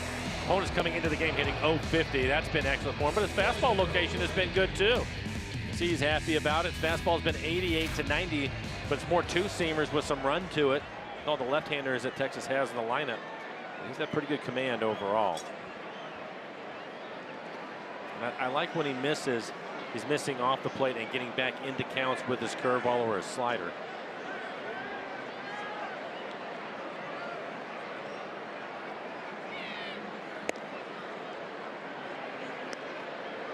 Good pitch there, but ball 1 to Chirinos.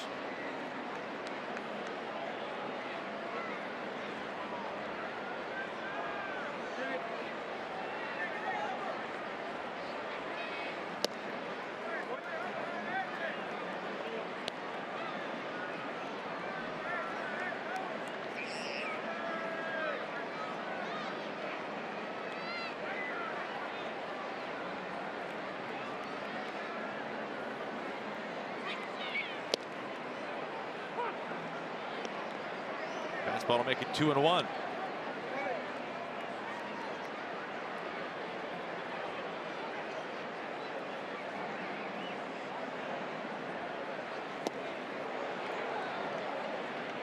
Felix gets back into it now. 2 balls and 2 strikes after falling behind 2-0.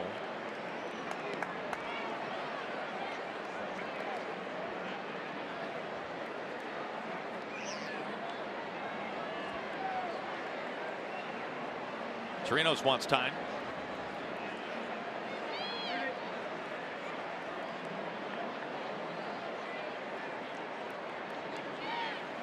Five strikeouts for Felix. And a number of them on the curveball. Great curveball after a couple of two-seam fastballs on his hand. Here's the curveball right at the bottom of the strike zone to pick up another strikeout. You have that curveball working with his great changeup. Talked about it earlier. Guys in the truck working hard tonight, Aaron. Out of zone whip rate on the changeup. See what it was last year. 10% better this year. And I think, again, taking a little bit of speed off. The velocity is off of it. Right around 84 miles an hour compared to the 87, 88 we're used to seeing. That's good for the pitch count. 2 outs.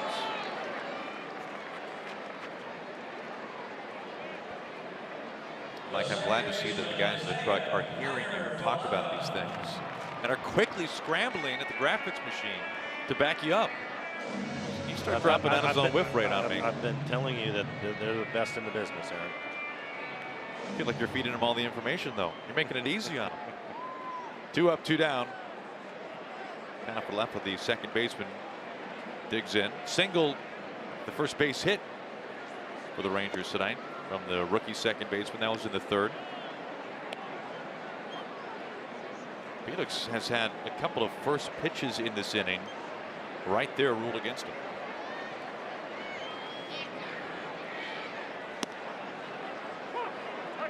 That time a strike, 1-1.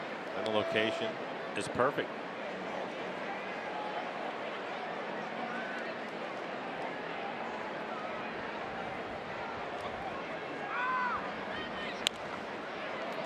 Always talk about the amount of pitches and how many strikes he's throwing.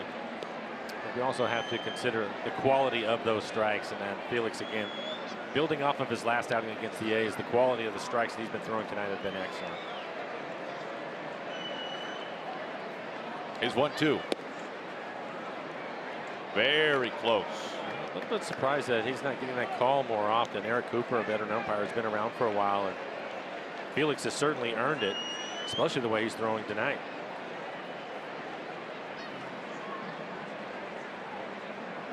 Now the 2-2. Slugged out to center field. Gordon diving, tumbling, making the catch. Barrel roll D. Gordon gets a point from the King, who retires the side in order with a little bit of help. Worth another look.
Gold Glove center fielder, looks like.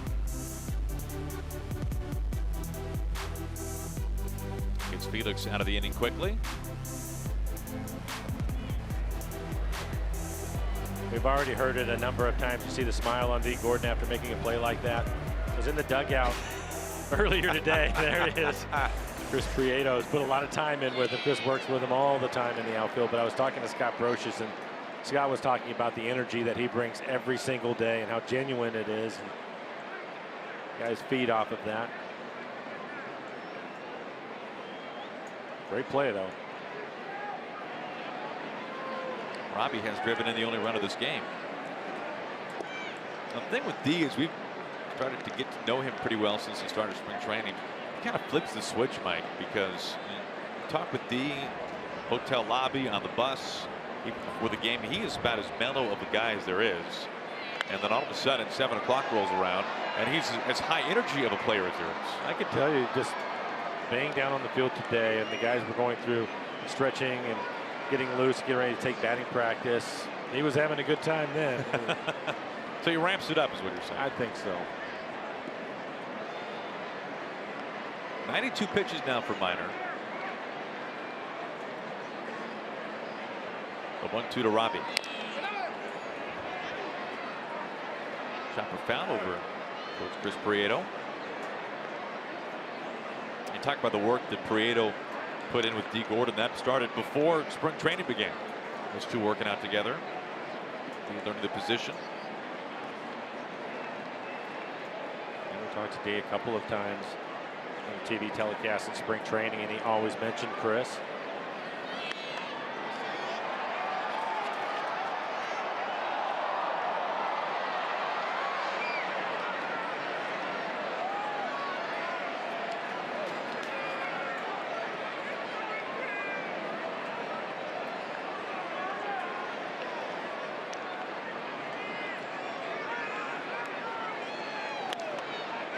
Another foul ball.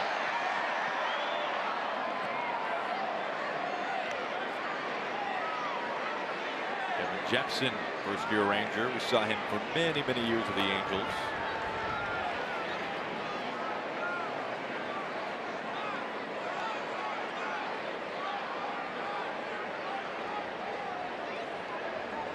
Another 1-2.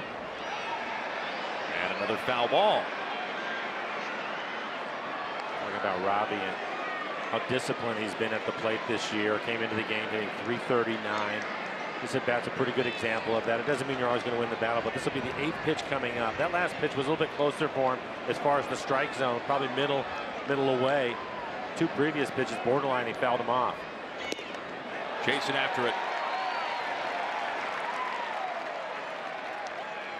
Hope you can stick around after the game for Mariners postgame presented by Alaska Airlines. We'll hear from the skipper about a number of things, including Joey Gallo's shift. 97 pitches, a season high through now 4 starts for Mike Minor. He still has a good fastball.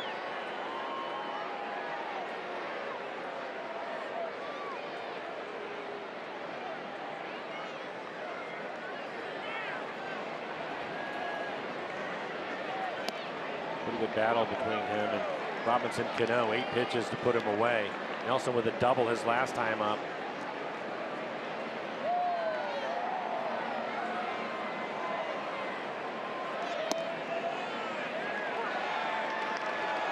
Oh, 2 now. The Mariners have made him work recently. Mentioned that 8-pitch at bat for Cano. Heredia was 3 batters before that saw 8 pitches. They appeal, and he does not go. Here's Cedarstrom, the crew chief at first base tonight.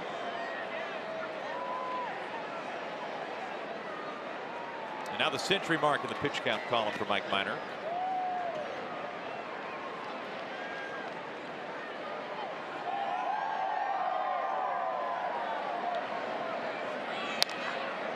Out to the gap in right center. Robinson can't get there, neither can Mazzara, off the wall. Couple of doubles tonight for Nelson Cruz. Looks to me as if he's moving around a little bit better. Couple of doubles today, and Obviously not at full strength, not even close to it, but a solid base hit. This is right on the barrel. No chance to stop this from getting to the wall.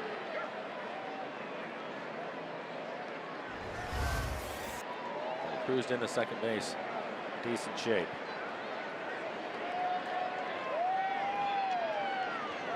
One out now for Kyle Seager's had a tough time against Minor. A couple of strikeouts the last time looking.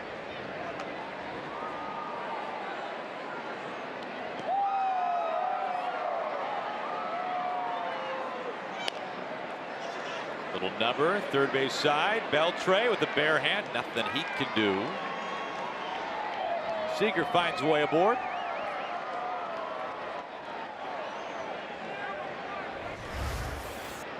And you'll see Nelson. He sees it on the left side. Nowhere for him to go. There's Jeff Bannister. Mitch Haniger due up next. Jepson losing into the bullpen. We got a pitching change. Mariners trying to add on here in the sixth. 1 out, 2 on. Leading 1-0.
Next Thursday, home of the NFL draft as we take a look at Mike Minor's night, Mike. They really threw the ball well. 5 1/3, 6 hits. 1 run, it was earned. He's responsible for the 2 base runners that are out there. Just the 1 walk, 6 strikeouts through 102 pitches, 69 of those for strikes. Brings on Kevin Jepson. Fastball, curveball for Jepson. Average fastball, 92 miles an hour. So doesn't throw as hard as he used to. This will be his 10th appearance on the year. ERA right at 2. Only hitting just 207. Has yet to give up a home run.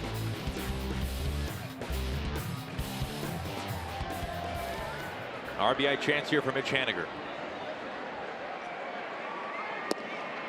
Looks at ball 1.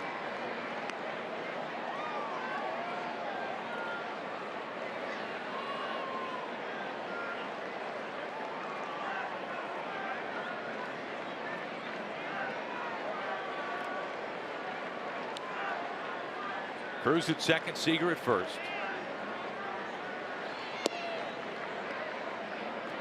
Almost the exact same spot. Jepson not getting the call. Haniger ahead 2-0. Aaron mentioned it at the start of the game. The Mariners hitting with runners in scoring position. 272 at the start of today. They're 2 for 8 so far in the game.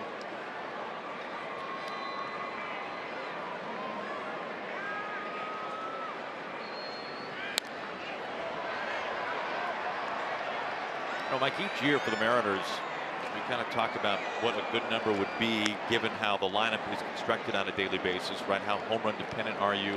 Right. Is it much different this year than in recent years? I think you have to wait, give it a little more time. Yeah, we haven't even seen it. Yeah, we haven't seen it yet. I think they're just starting to get healthy. We mentioned Zunino back. Gamble is back for him now. Ryan Healy is starting to heal. I think we have to wait. A step closer tonight, though, is Zunino coming back. He's on deck.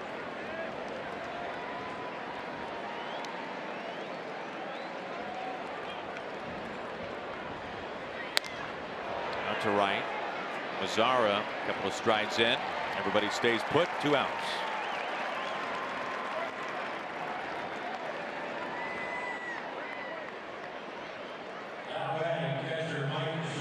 And here is Mike Zunino with 2 outs and 2 on.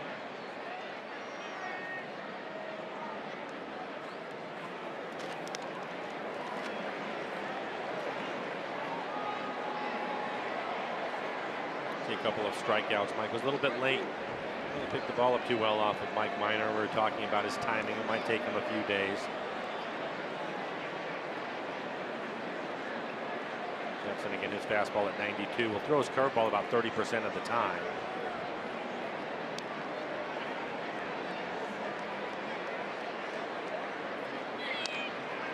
Going after the first pitch.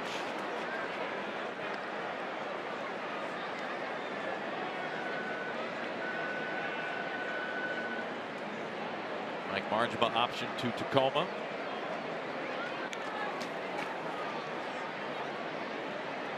Margema and Freitas splitting the playing time until tonight.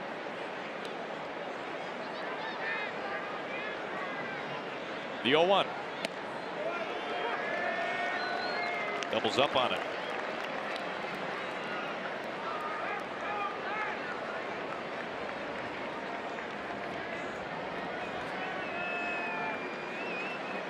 Seager the infield single. Nelson Cruz the double out to right center. His second double tonight.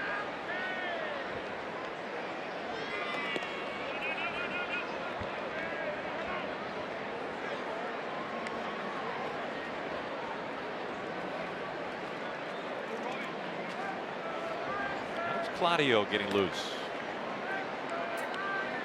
Last year spent some time, a lot of time actually, as the Rangers closer. Not been quite as effective this year, not pitching the ninth inning.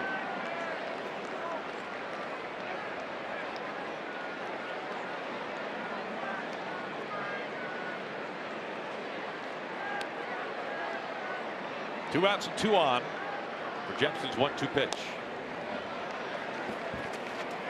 That's been nothing but breaking balls.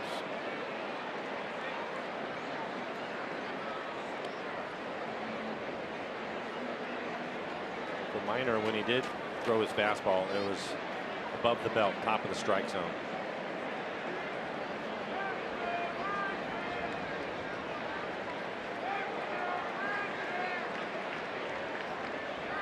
See if Zunino sees something other than a curve.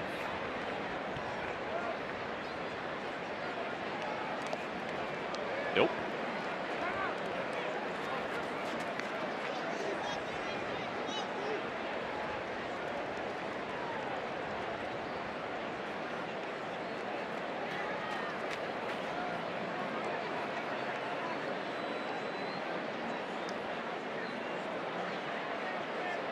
Mariners have stranded 5 so far.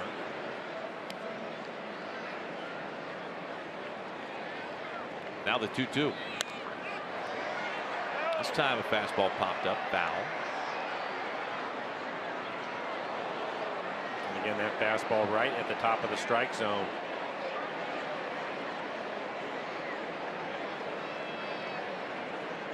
It's timing a little bit better. Able to foul it off.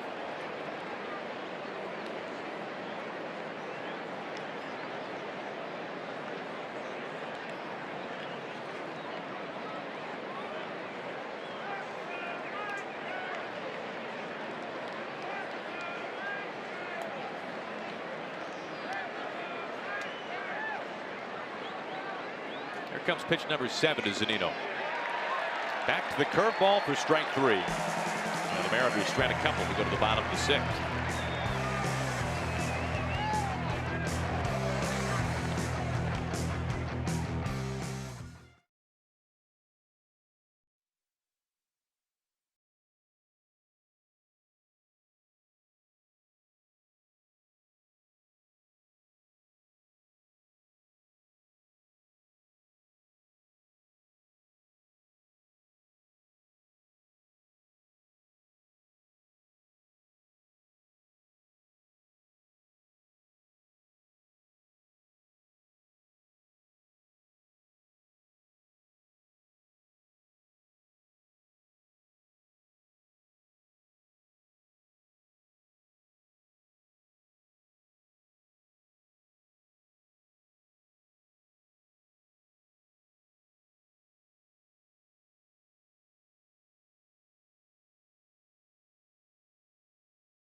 What have you thought of his curveball tonight? Because I think the combination of the two really might be a difference maker for him when you talk about his fastball being 88 to 90.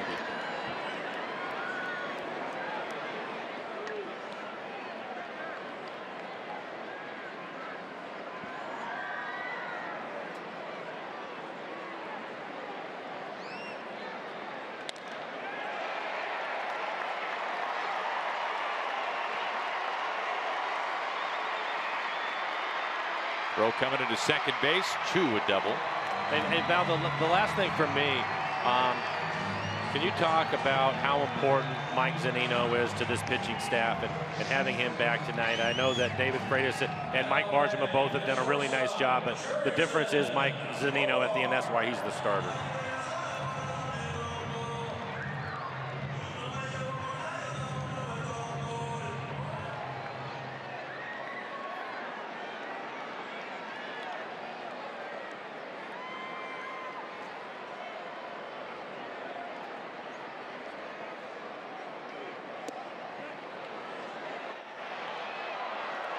Quick throw back to second to keep an eye on Chu. All right, Val, before we let you go, level with me now, Val. Have you ever, you've known Mike a long time, have you ever heard Blow say outside the zone whiff percentage? Somebody slip him a note? I mean, is he just showing off for me tonight? Is Blow become a nerd right now?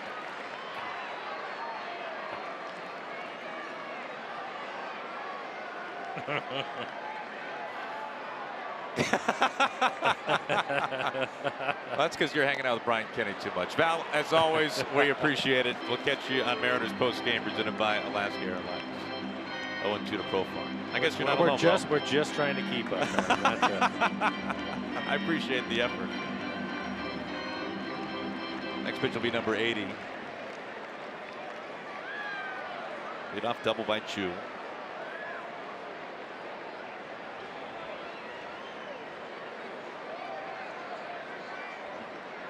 To the tying run. Another bunt shown. They check, they appeal, does not go. How about that, Mike, with 2 strikes? It's a little bit different in today's game. Typically, you won't see that, especially when you see the numbers. I know it's a small sample size, but with Profar 5 for 10, you think they'd let him hit? I'd call him a pinch bunter if I'm Jeff Bannister. Another thing in this game you won't see anymore. Full foul. I think that was a one-time only thing. Profar a couple of strikeouts tonight. He has seen that curveball tonight from the King.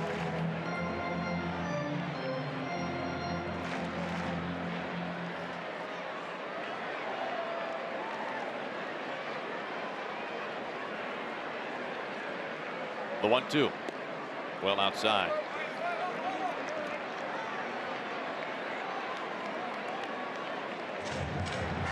Looks like Mark Zepchenski getting loose in the pen.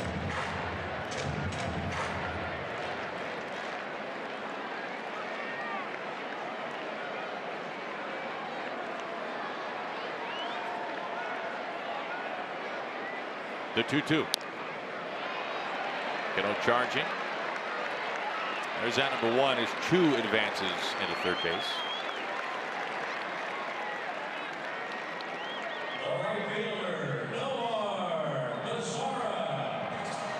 And it will not take a hit to tie this game up from Nomar Mazara. Mariners will bring their infield in. Let's take a look at Zepchenski, probably ready to go.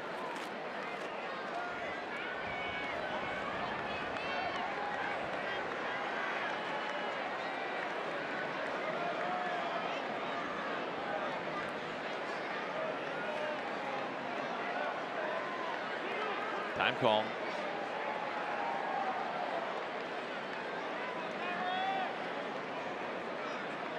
Ground out and a walk from Mazara. Number 3 hitter for the Rangers. Inside.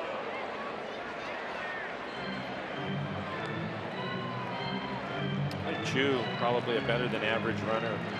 Aaron Mazara, he can really sting the baseball. I think they must think in this situation He's going to take off in contact because Robinson Cano and Daniel Vollback on the right side are both on the grass.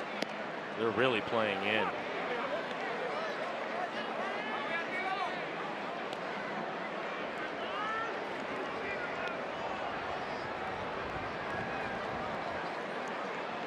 First runner to reach third base tonight for Texas.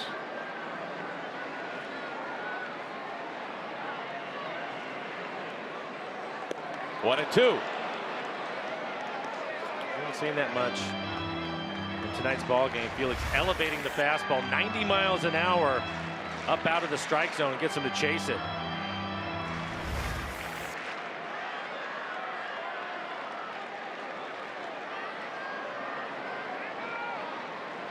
Tie and run 90 feet from home, 1 out.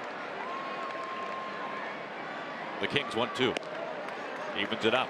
Tried it again.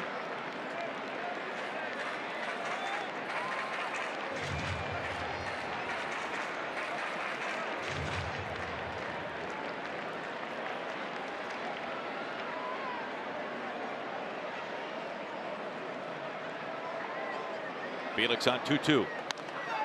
And a left, Heredia charges on a hop. Tie game.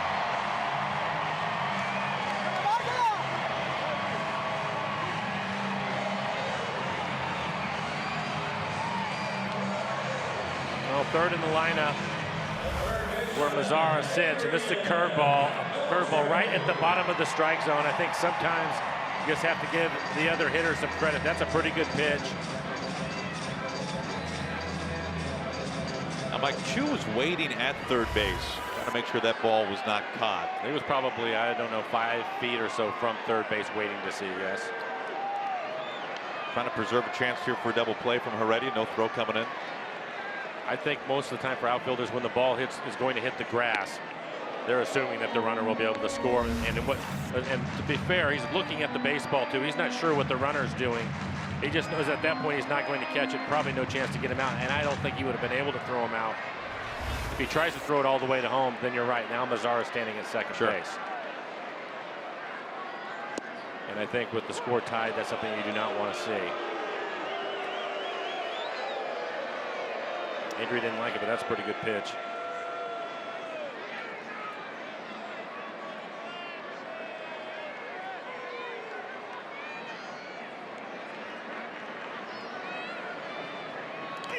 And it gets him. Felix hit him with a changeup, it looked like.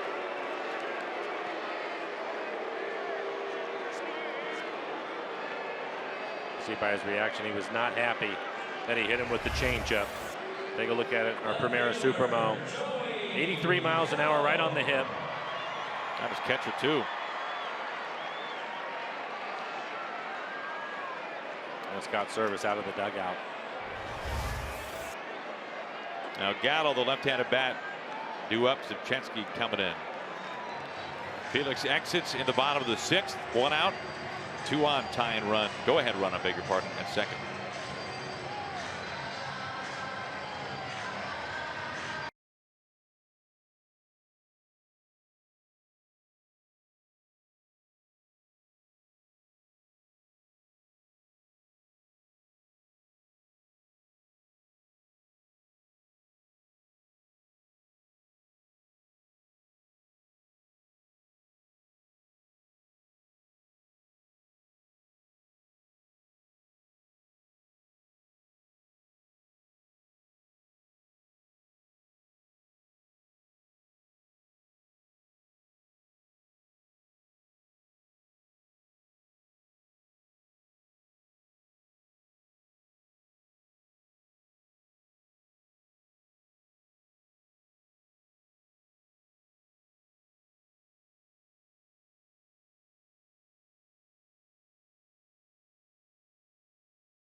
Humphrey consider it. The final line here for Felix. Felix really threw the ball well. Again, 5 in the third, just 4 hits. 1 run, it was earned. He's responsible for the 2 base runners, 5 strikeouts, 2 walks, the 91 pitches, 51 strikes. That takes us to our Beacon Plumbing call to the pen. We'll see Mark Sapchinski on to work. Sinking fastball at 92 miles an hour with a sweeping slider. Overall this year, 6 appearances, 3 innings, 3 strikeouts, 1 walk.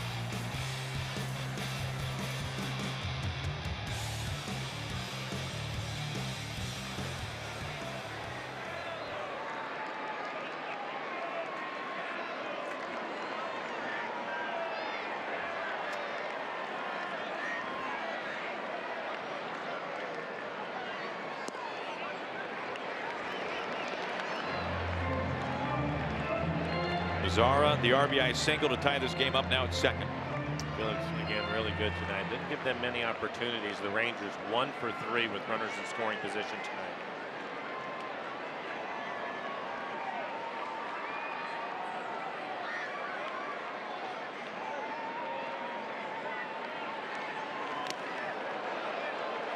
One and one.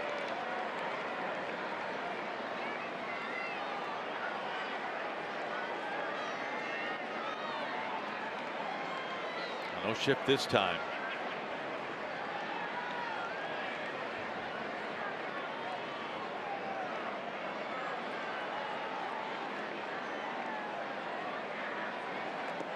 Bounces in, 2 balls and a strike.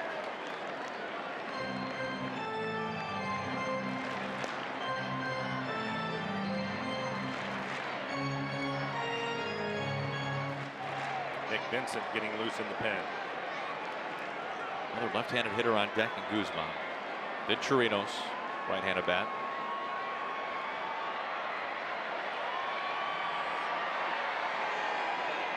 Go-ahead run at second. Now the 2-1. To right, base hit. Mazzara held. Now the bases are loaded.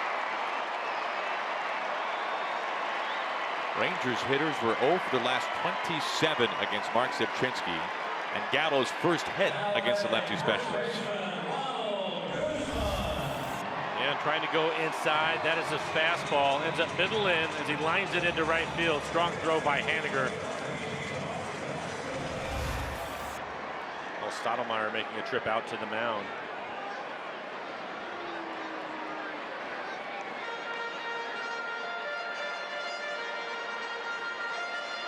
Rangers now 2 for 4 runners in scoring position.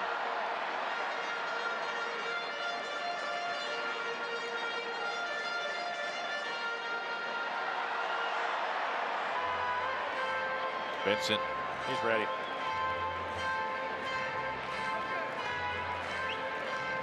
Oh, this will be the last man for Sapchinski and Guzman. The rookie 0 for 2 tonight, a couple of ground ball outs.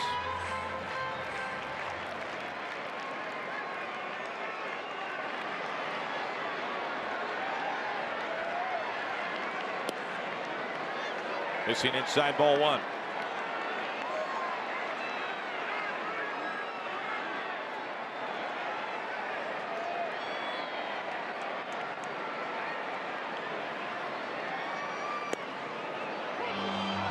Top of the zone.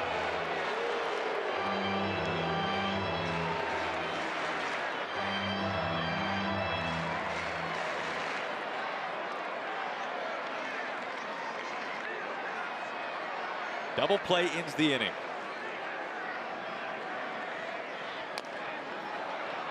Grounder foul.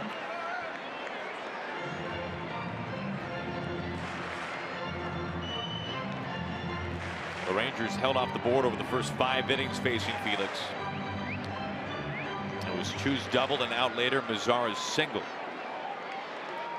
Now they've got him loaded with 1 out.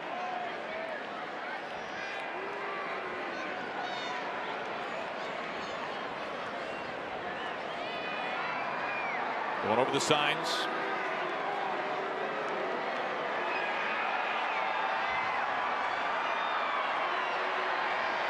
The 1-2.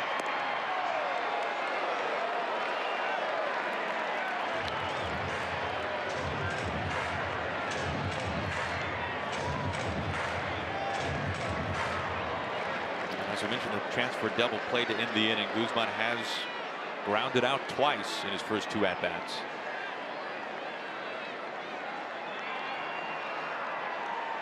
Two and two coming.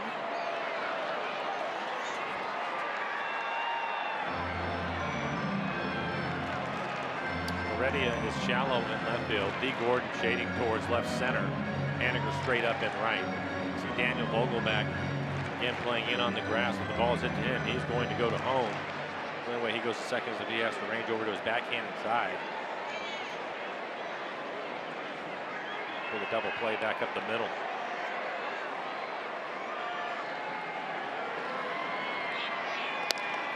Ground ball.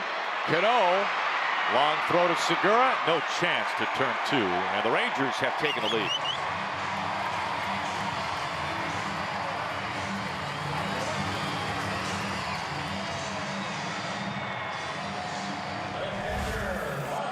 Well, he just hit it in the right spot, looking for the ground ball. They end up getting it, but Robbie had to range too far to his left. No chance to turn the double play as Nick Vincent will be on his way home. Right-hander coming on to face Chirinos. Will step aside.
Back of the box.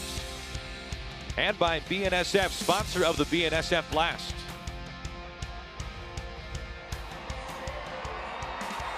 Nick Vincent up on the mound for the Mariners. 2 outs, inheriting 2 runners.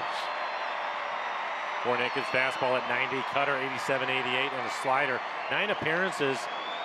A bit tough here in the early going for Nick. ERA just over 5, but 6 strikeouts and just only 1 walk in 7 innings.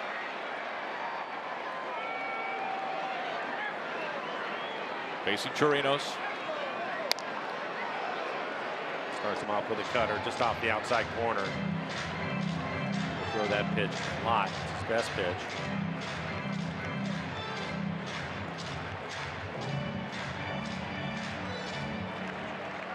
Beltre now over at third, was hit by a pitch. Guzman, the go-ahead RBI fielder's choice at first.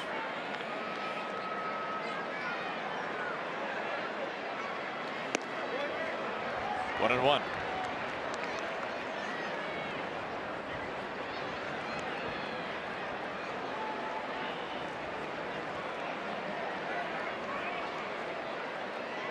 Felix out after 5 1/3.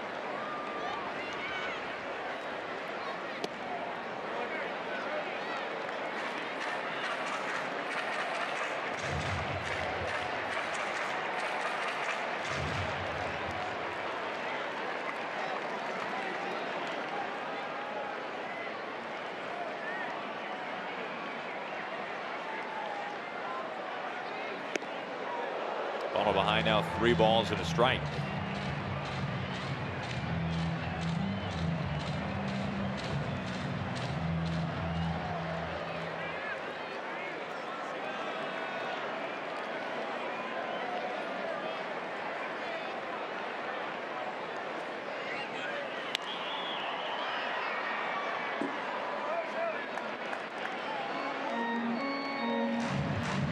Vincent just staying with the cut fastball.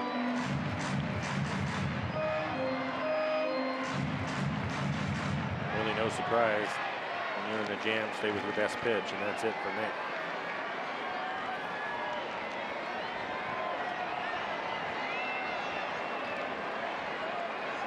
Strike 3 called. Vincent gets out of it, and there it is again. A couple of men are left stranded. Rangers have taken the lead.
You're automatically entered to win one of 10 terrific prizes, including authentic Mariners apparel, a photo with the player, or even a chance to throw out the first pitch. So stop by any Mariners team store to enter.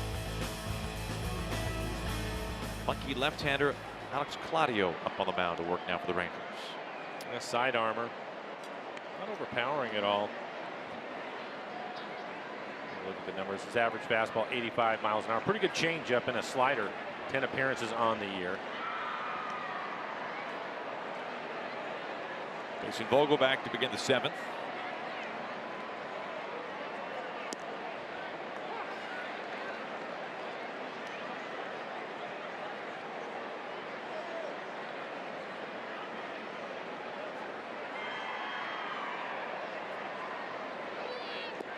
Claudio, the only reliever last year in the majors to appear in every inning. He made a spot start at one point.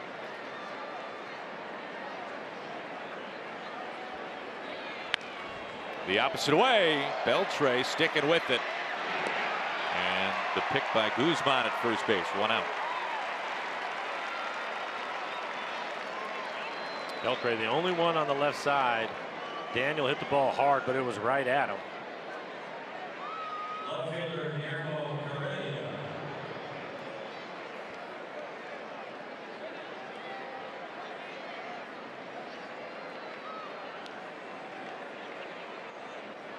One out for Heredia. Hit by pitch, then a lengthy at bat. 8 pitches flew out to left field.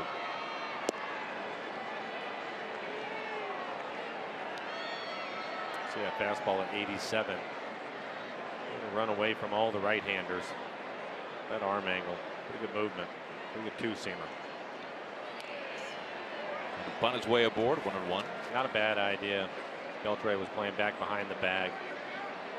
Good speed from Heredia.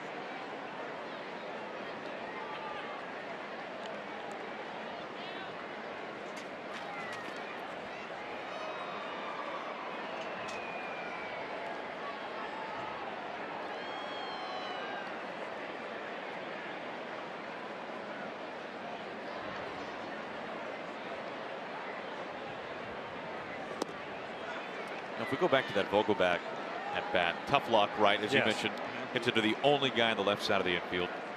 How realistic is it, Mike? Because, you know, when we watch it up here and when folks are watching it on their couch at home, it looks really easy to say, well, there's 3 guys over there and there's 1 guy over there.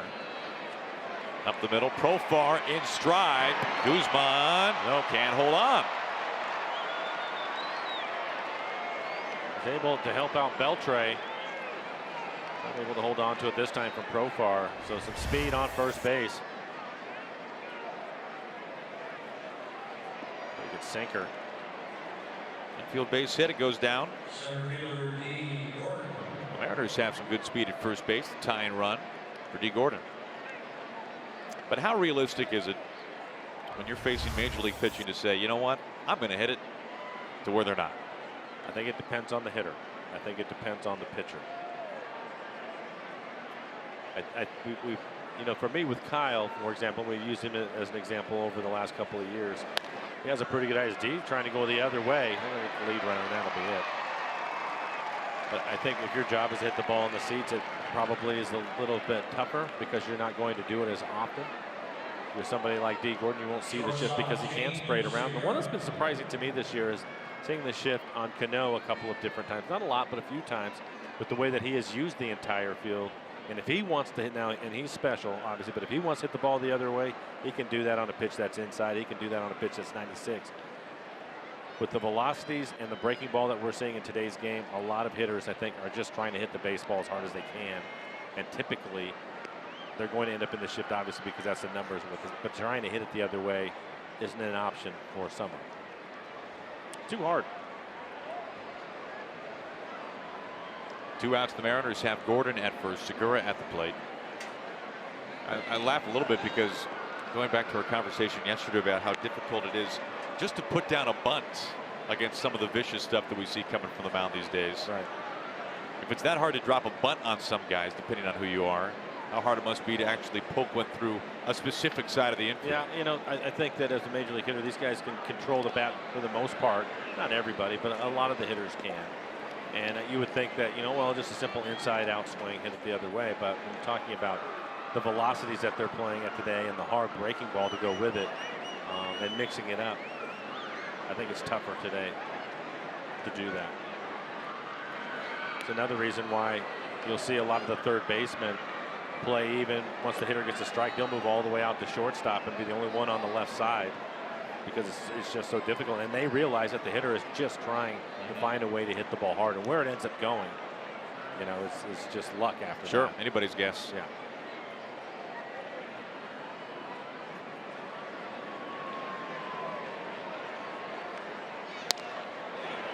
Into right center field. Gordon putting the Jets on, rounding second, making his way coasting into third base. Mariners now have the tie and run 90 feet from home. Segura, his second hit.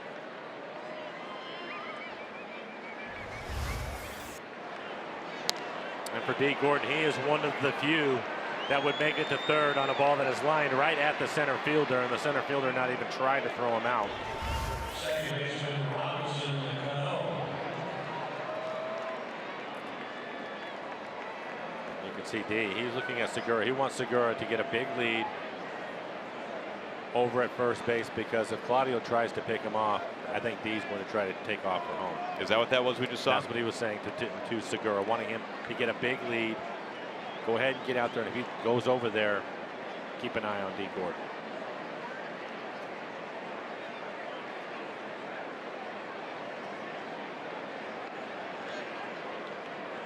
Visit to the mound. Talk things over. More good news for the Mariners. Robinson Cano going to stand in. Robbie picked up an RBI all the way back in the first inning. And with him hitting, Beltre will have to be well off the bag at third, so D is going to get down the line.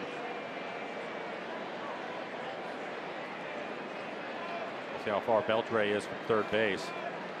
And he'll just start walking down the line.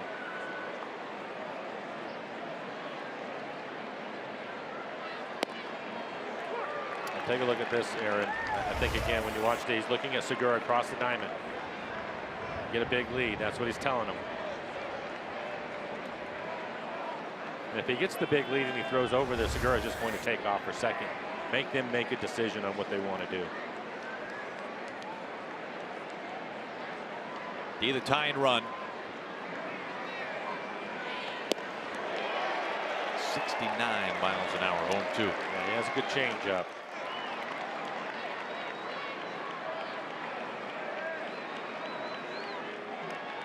Robbie has driven in the lone run of the game for the Mariners. Chance to drive in the second.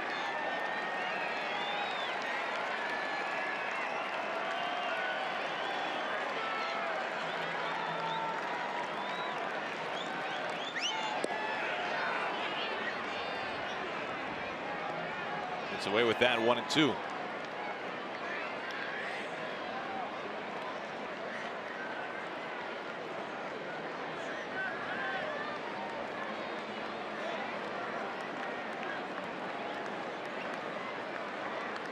Beltre trying to keep him close, but there's nothing that he can do with a left-hand pitcher.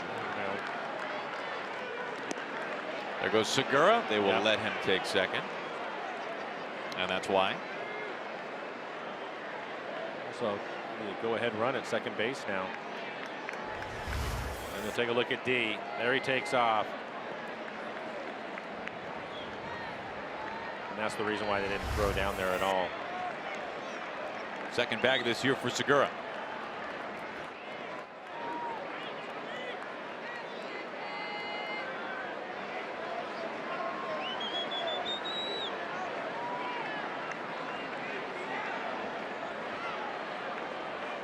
A huge spot here for Cano and the Mariners. Started him off with a fastball, and then it's been the changeup since then. The 2-2 to Robbie. To center. Robinson in his sights. Segura and Gordon stranded. It's time to stretch.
This 3-game series, Mariners and the Texas Rangers for the first time this year. Rangers holding on to a slim 2-1 lead.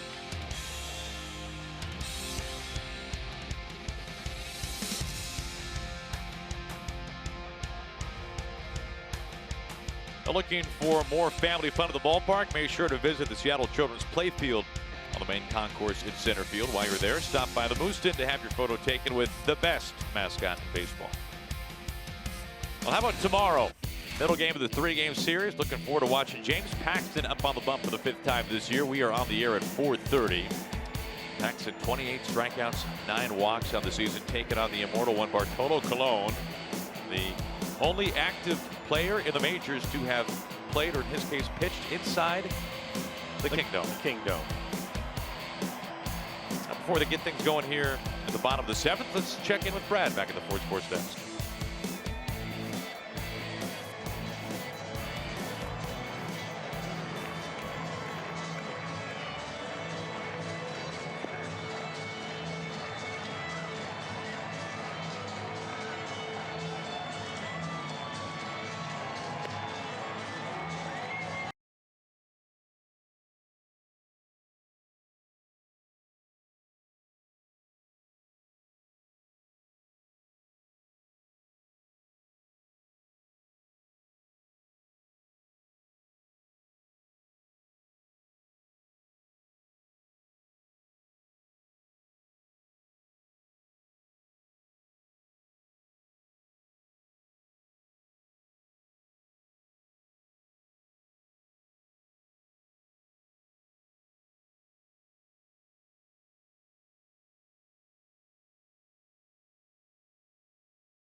He's ready to go, and they're holding him up, walking around the mound.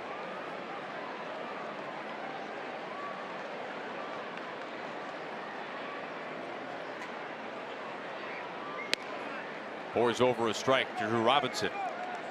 James Pazos, hard-throwing left-hander, getting loose in the pen for the Mariners.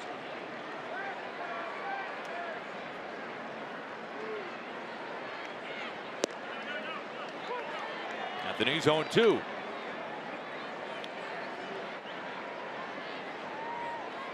Seager moving back and over towards second. Shift on here for Robinson.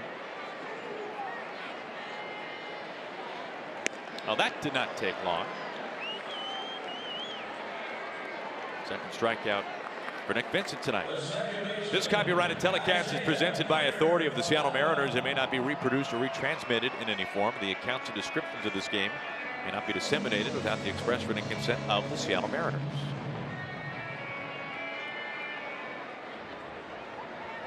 Isaiah Kiner-Falefa.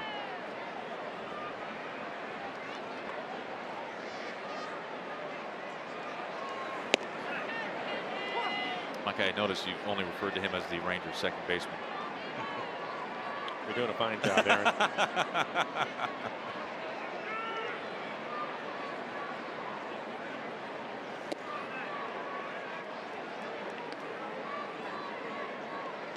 Very close pitch there, ruled ball 1.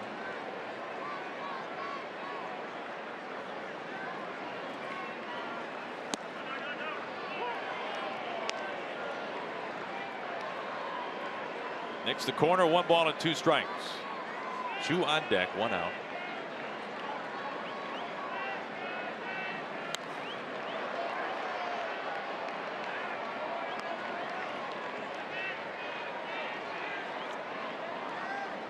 Well, tonight much colder than we've been maybe in a long time here in Arlington. It was cooler than that. We've talked about the gusting winds. Be cooler tomorrow with the rain. I saw a note today as they've been tracking, of course, the weather around the majors first month of the season, talking about the extreme cold. There have been 27 games played so far this season with temperatures in the 30s. Last year, all season, there was 1. A Ducks fan of the house. It'll be cool in Chicago. Will be cool in Cleveland as well. Strike 3 called. Vincent has struck out all 3 that he's faced. They're throwing a lot of strikes here in this inning. Staying with the cut fastball.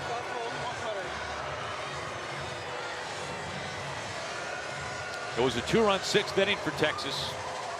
RBIs from Lazara and the rookie Guzman to tie and give the Rangers a lead.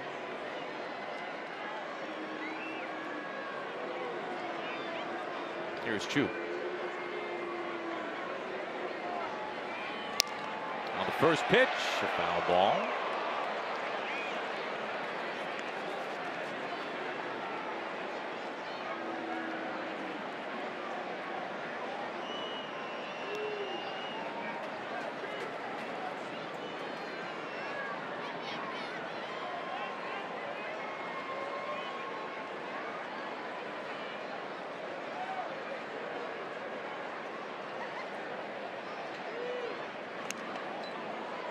Vincent ahead 0-2.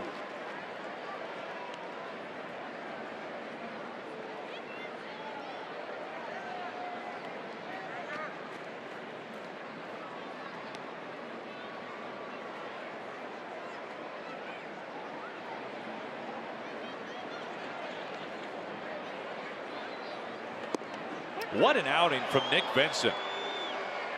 Faces 4 batters. He strikes out each and every one of them.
Rangers a 1-run lead as we move to the top of the 8th inning.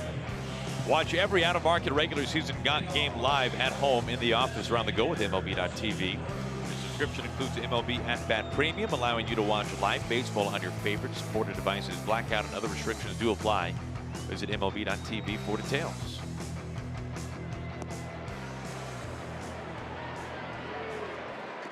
New pitcher up on the mound. Chris Martin takes over for Texas. Tall 6'8" right-hander. Good fastball at 94 miles an hour. Cutter, curveball, split to go with it. This will be his 11th appearance, and he has pitched well. 2.16 ERA, 9 strikeouts, just 1 walk. Close to 273. He's not given up a home run.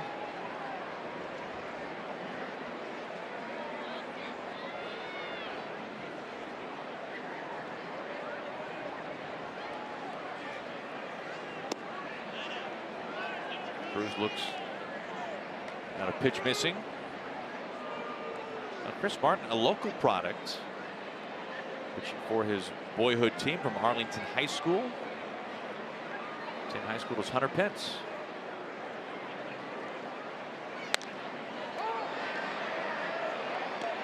Zara in right field. Wynn grabbing this. 1 down.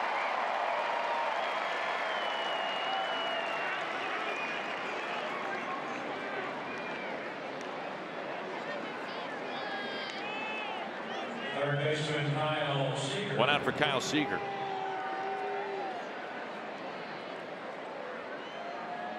They have a left-hander getting loose in the pen. They're going to stay with Martin. Now Martin pitching in the big leagues for the first time since 2014. Spent the previous 2 years pitching in Japan. Kyle 1 for 3. 0-1. Good fastball, 95, right on the corner.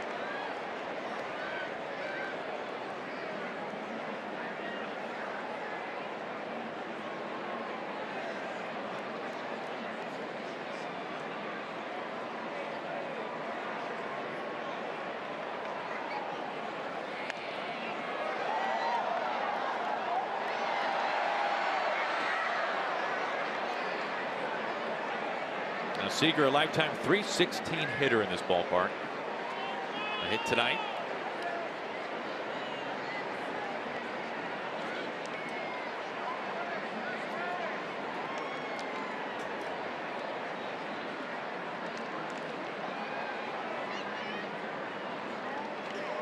The 0-2. Profar quickly ranging. Momentum taking him towards first base. Seager is out number 2. Now join us Tuesday during the Mariners game for Twitter Tuesday. You'll have 5 chances to win exciting prizes just by interacting with us on Twitter throughout the game. We'll be posting questions and want to hear from you, so be sure to watch and follow us on Twitter at rootsports_NW. For giveaway rules, check out rootsports.com.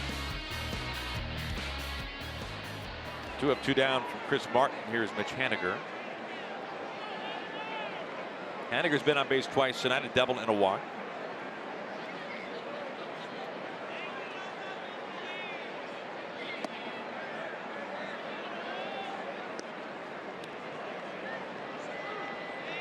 Going to play him straight up. Beltre maybe a half a step closer to the line at third. Typically, you see the third baseman a little bit closer to the line, but they're going to trust him. Take another half step towards the line right there.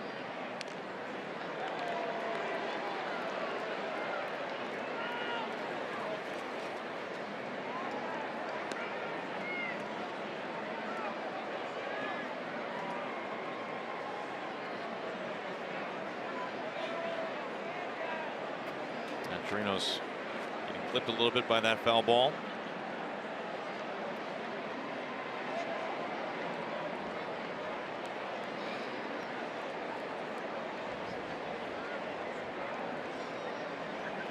Mariners have left 9 base runners tonight. Just 2 for 11 with runners in scoring position. We talked about the offensive struggles since Sunday against the A's. These suddenly rolling A's, by the way. Casio getting loose. 2 runs or fewer for the Mariners in 5 straight.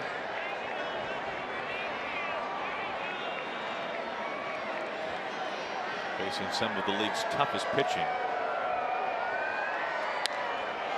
This is blasted out to center. How far will it carry? Robinson at the wall. Tied game. Number 5 for Mitch Haniger. We are even at 2 in Texas.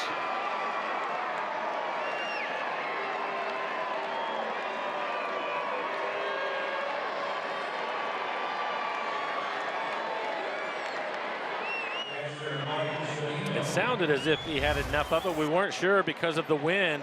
He gets a fastball and it is center cut right in the middle of the play. You see Robinson go back. It's a big time home run for Mitch Haniger and the Mariners.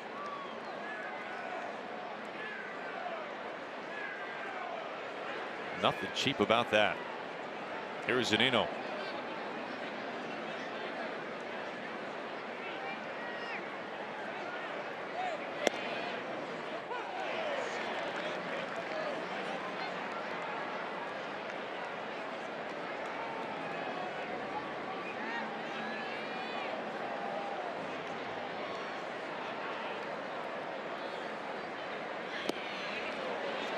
He goes.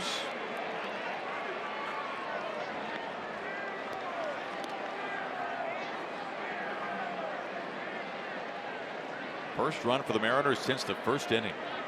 427 feet off the bat of Mitch Haniger.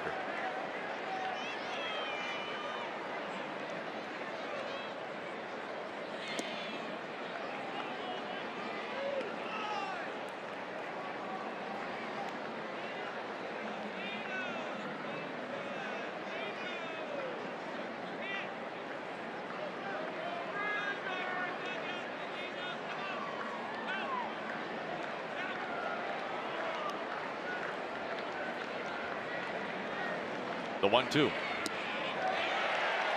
That ends the top of the 8th. Mitch Haniger, though, his 5th homer of the season, out to the batter's eye. Brand new ball game.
well today. 4 strikeouts for him and tremendous command. A good cutter working tonight. 4 strikeouts, tying a career best. Montecasio now up on the mound in the 8th. Good fastball, 92 to 96 miles an hour. Hard slider. This will be his 9th appearance on the year. 8 strikeouts and 8 2/3 of work. Just the 1 walk. Only sitting 242 against him.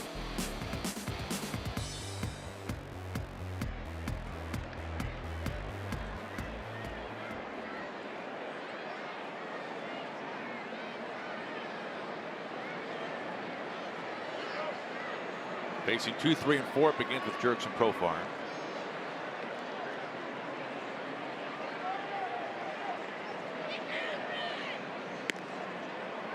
Starts him off with strike 1.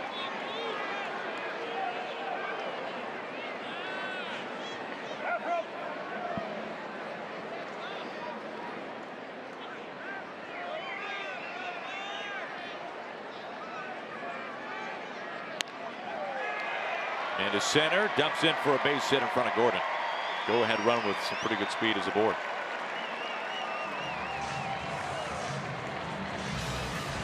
I'll tune in every Sunday for a new episode of Mariners All Access. Get exclusive player interviews, behind the scenes footage, and Mariners stories you just simply can't find anywhere else.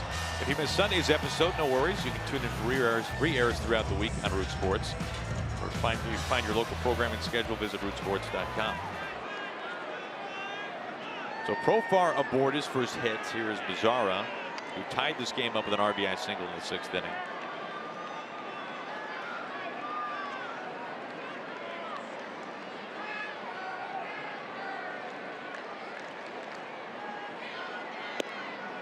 Oh, and 1. Profar 1 stolen base this year.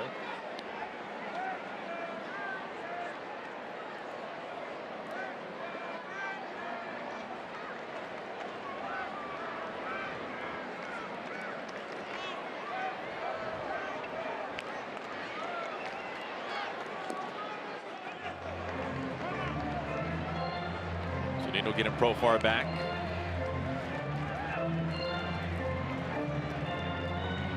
First game of the year for Mike. Activated today.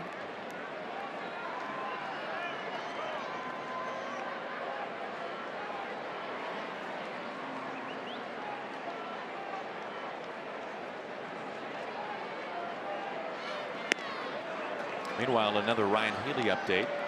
Tonight, game 1 of his rehab assignment with AA Arkansas. Told you earlier, an RBI single into center. Now a 3-run opposite field homer. So nice start to think for the Mariners first baseman. Good signs. Talked about it before we looked on the trip. He had a day where he was running the bases and he looked really good.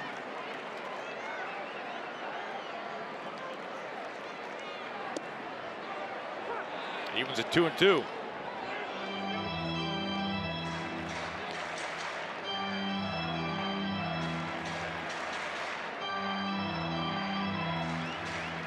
Profar the go-ahead run at first base. Haniger tying this game up with a blast out to center field. His 5th homer this season.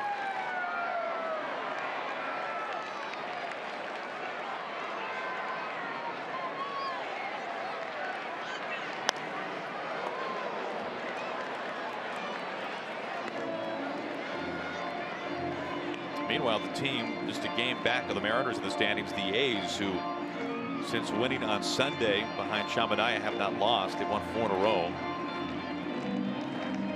They're rolling, but now tied up with the Red Sox. Jackie Bradley Jr. with a 3-run homer. They're playing at the Coliseum tonight.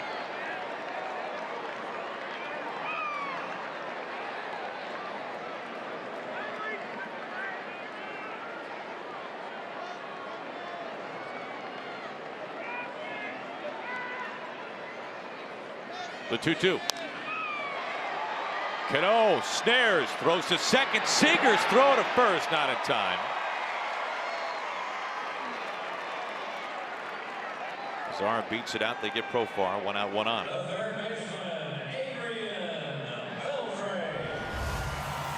Well, Robbie, he's had to make this long throw to second a number of times tonight's ball game.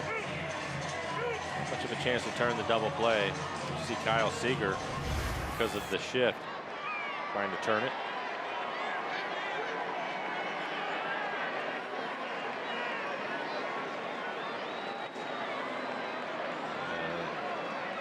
Something may have happened with Nicasio.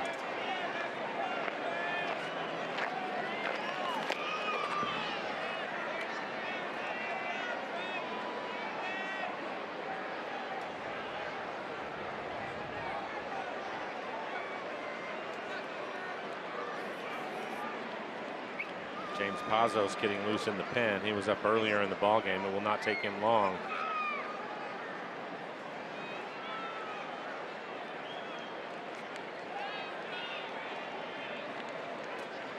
So this is going to be fine. That's good news. Yep.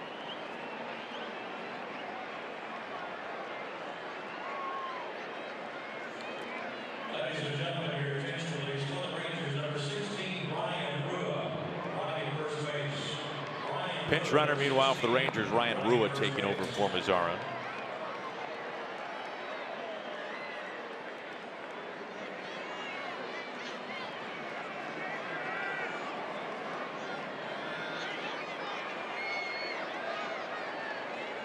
One out, one on for Beltre.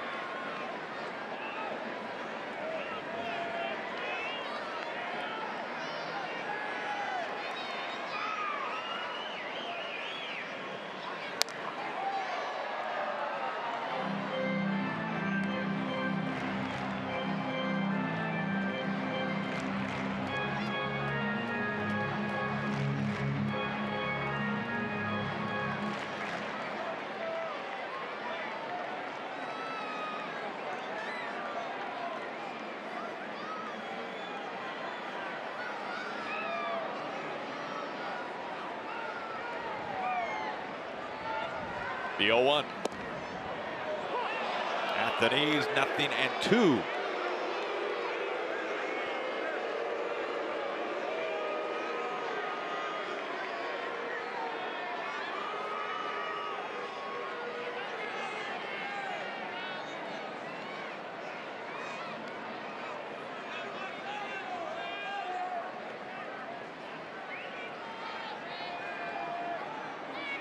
Keeping an eye on Rua. Vogelback.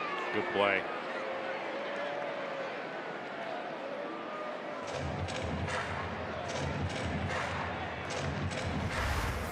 Take a look at it. Back into the runner.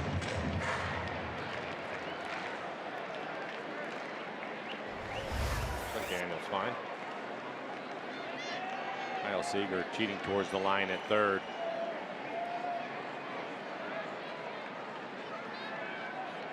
Now the 0-2. Really good pitch. Like a slider on the outside corner at the knees.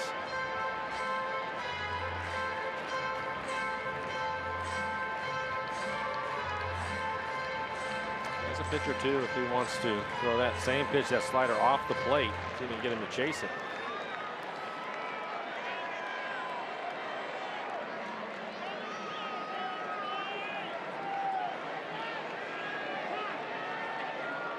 Zunino calls for time.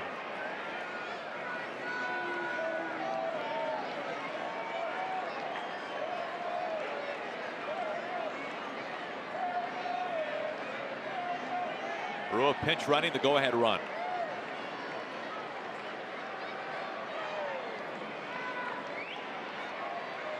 Nicasio's 0-2.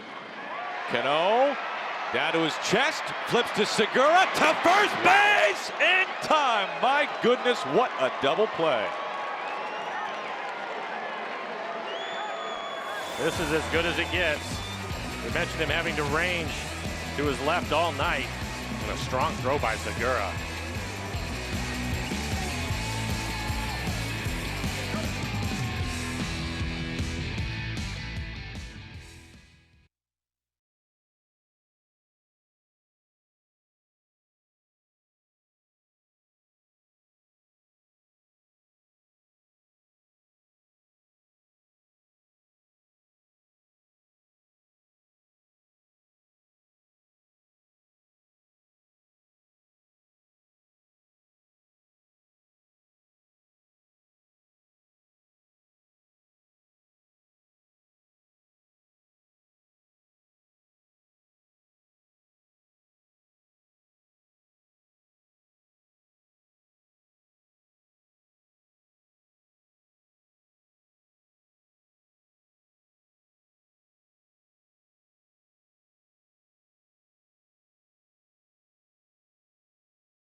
Conversation for up-to-date game information and live interaction. Be sure to like us on Facebook, follow us on Twitter and Instagram.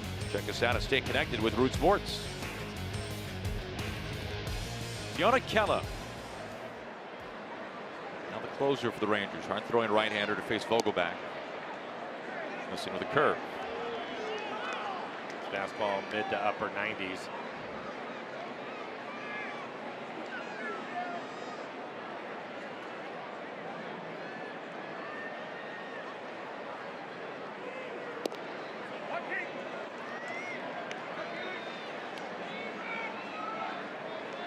Kella, just his 7th appearance on the year, has not given up an earned run. 6 strikeouts and 5 1/3.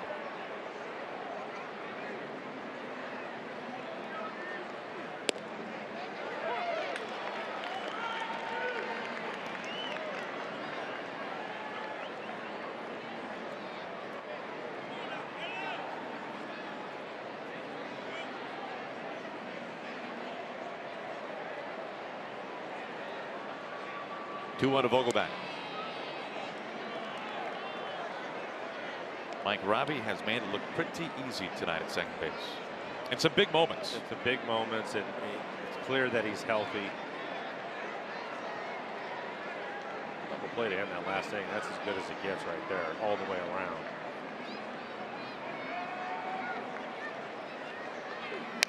Three-one is smoked into the corner. Rua has taken over there, bangs off the wall, leaves a dent. But Vogelback held to a single.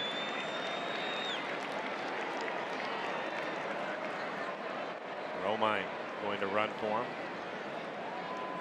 He just missed a home run. 2-0 fastball in the middle of the plate. Then it goes to 3-1. And the same fastball right in the middle of the plate and hits off the top of the wall just below the 4.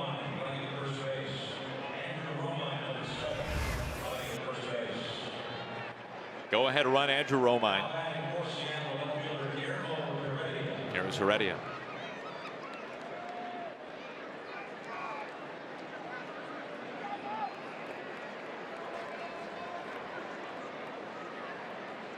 Beltre in at third, expecting the bunt. Already showing it early.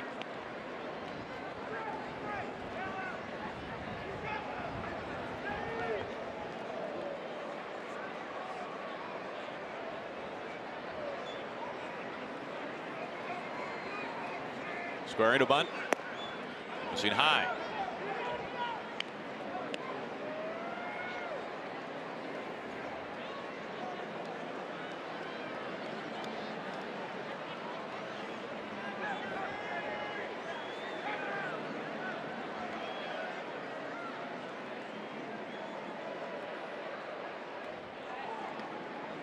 Romine back.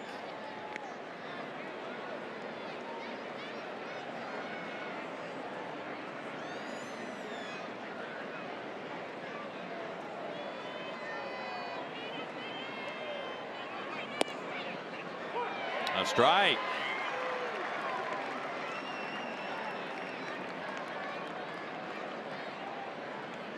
The runs have not been easy to come by tonight for either side. An RBI fielder's choice by Cano in the first. Haniger, solo home run in the 8th. For Heredia, he needs to bunt this to the right side. Beltre is cheating in some more, and he is right on top of him.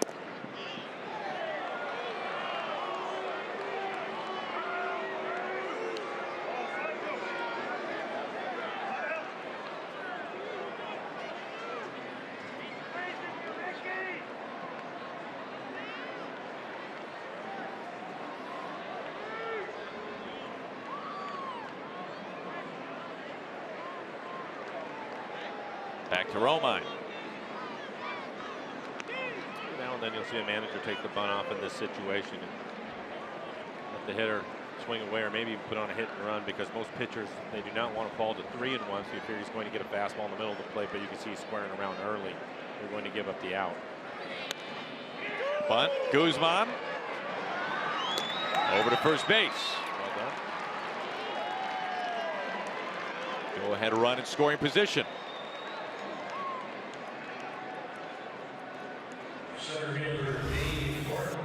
Heredia doing the right thing. Again, the first baseman has to wait a little bit longer than Beltre at third, so bunt it to him. Move the runner along. High fives all around. Good job.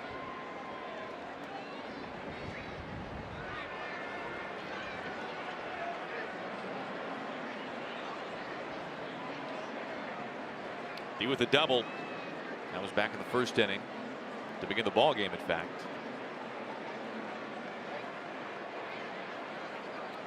Mariners 2 for 11 runners in scoring position.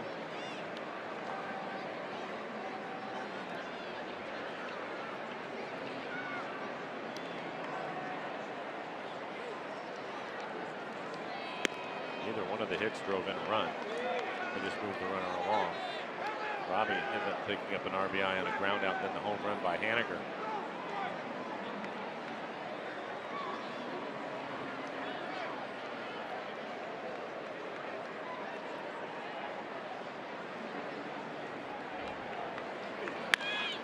And a left.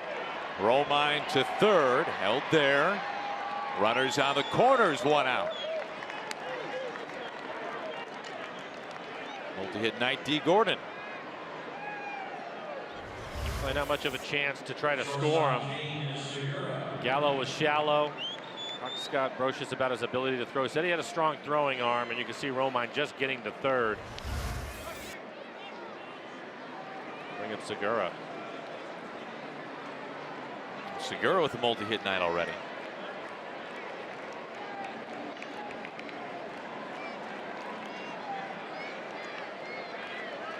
Good lead for D. Gordon at first.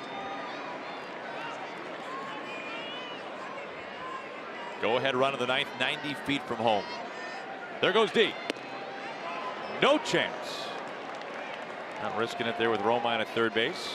Ninth bag of the season for D. Gordon. Now the infield is in. Chance for the double play zone. Playing close to in on the grass.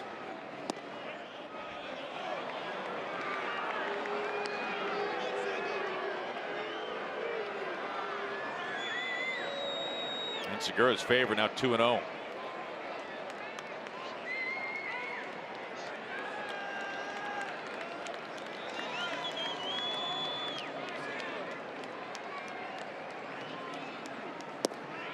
Three and nothing. Waiting on deck.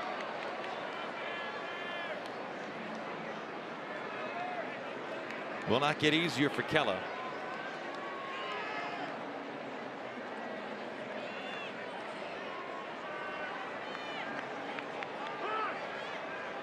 Time call.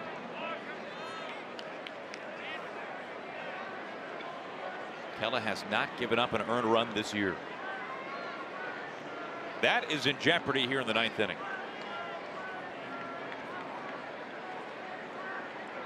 The 3-0. Strike.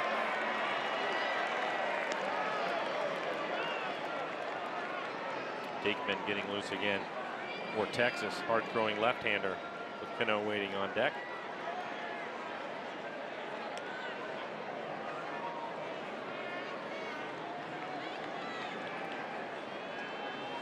Now the 3-1.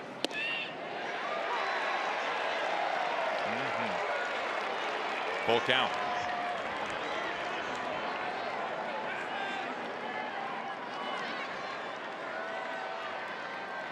Romine pinch running for Vogelback, who singled off the wall on the right. Gordon the single and the steal. Now the payoff.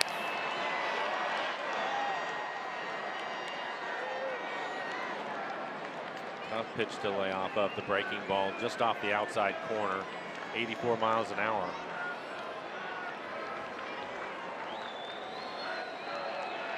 Diaz Pazos.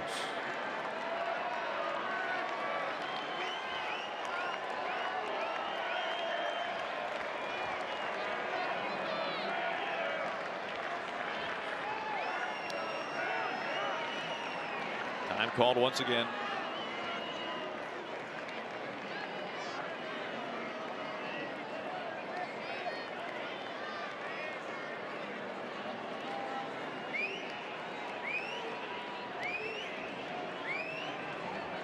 Another 3-2. Into the gap in right center field. Romine coming in. D. Gordon right on his heels. Segura headlong slide. He is safe, and he has given the Mariners a 4-2 lead in the 9th inning.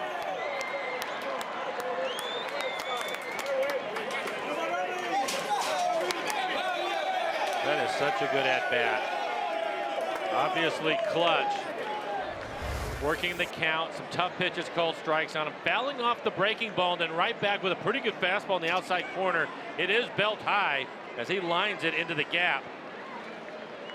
There's D. Gordon.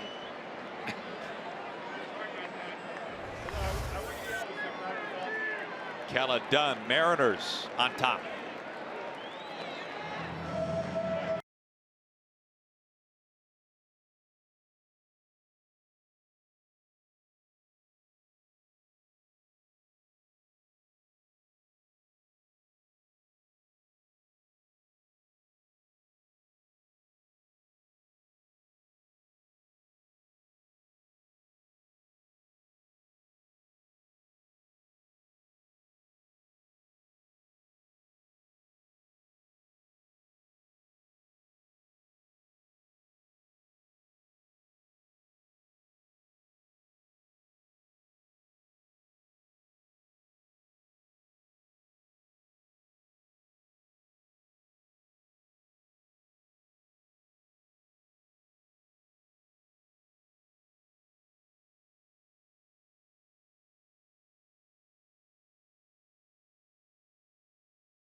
First time all evening, the Mariners are on top of the Rangers.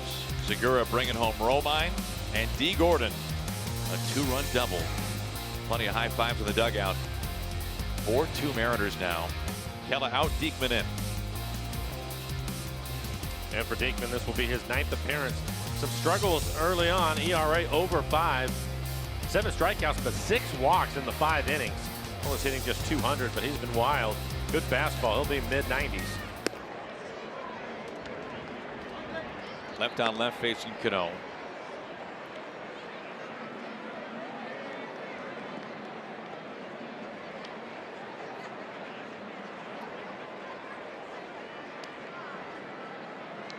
Those are the first runs allowed by Kella this year.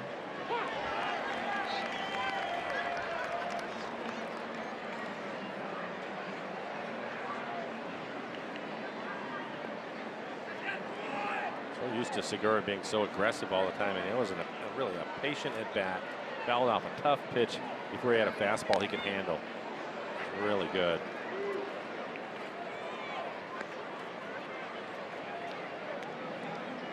It's a 3-hit night for Segura.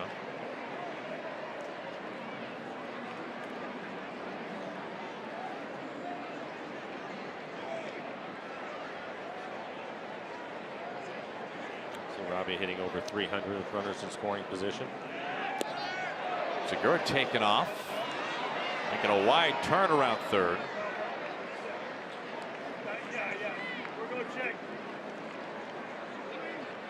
Gene 90 feet from home.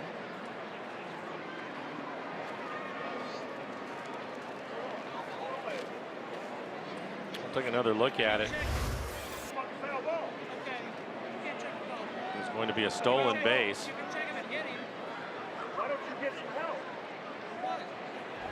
Jeff Bannister and Eric Cooper having a long distance conversation. Here comes Bannister.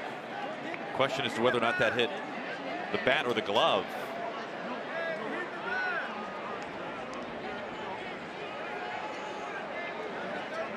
Sure. Let's know, hit the bat. Did it hit the batter? see anything.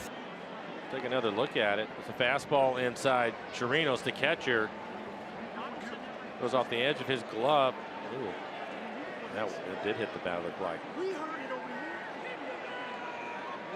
That's why Bannister was wanting him to check.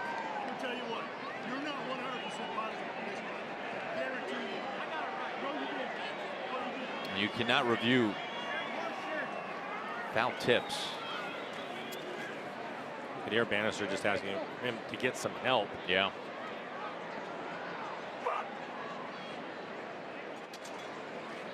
And the infield is in now. It's the one out. Cano spinning around, strikes out.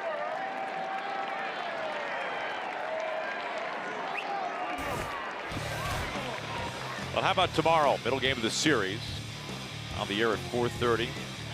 James Paxton making start number 5 on the season. Taking on Bartolo Colon. So Colon in spring training was kept by the Rangers, re-signed a minor league deal, now up with the big club.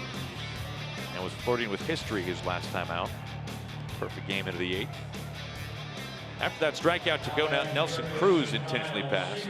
Ben Gamble will run for him.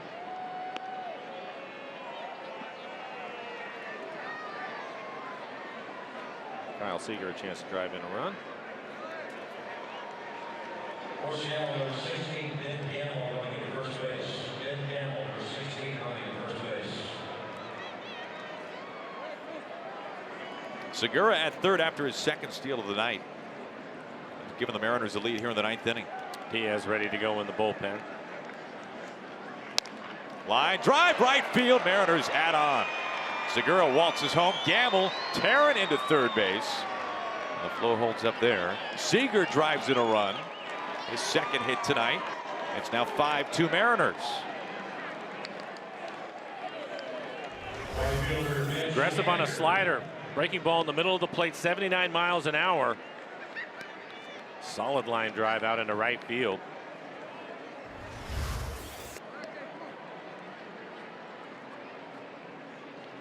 Bring up Haniger, who hit the home run in the 8th inning to tie the ball game up. Mitch with a couple of hits, a double to go along with the home run.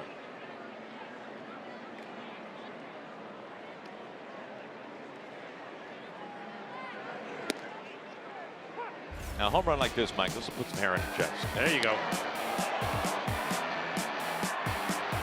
Up onto the grass. His 5th home run of the year. Finding some wind tonight. 427 feet. Up the middle, center field. How about another run? Gamble crosses home plate to score. 6-2 Mariners. Catcher Mike Zunino.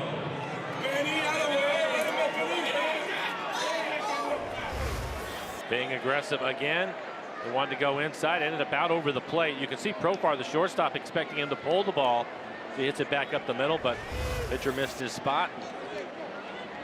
Let's pick up another run. 3 hits and a couple of ribbies tonight for Haniger.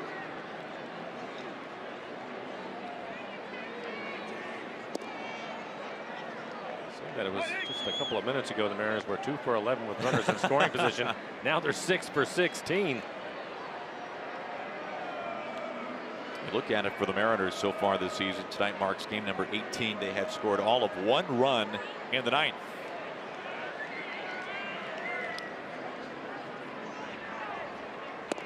Well, they also came into the game hitting .272 as a team with runners in scoring position. I believe, Aaron, you said that was best. So that's going to improve.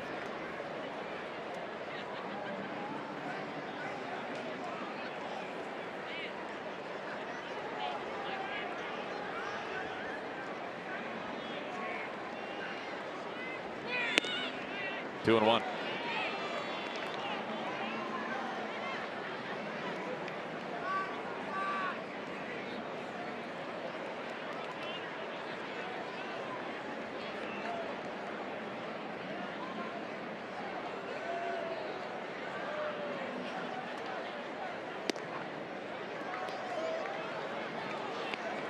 Mike's first game back. He get a fastball in the middle of the plate, something 93, 94. Hit it hard. Good count for him, 3-1.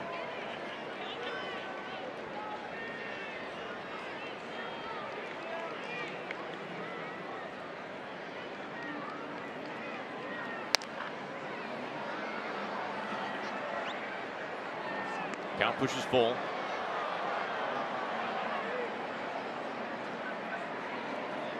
Mariners have Seager out at second base, Haniger aboard at first.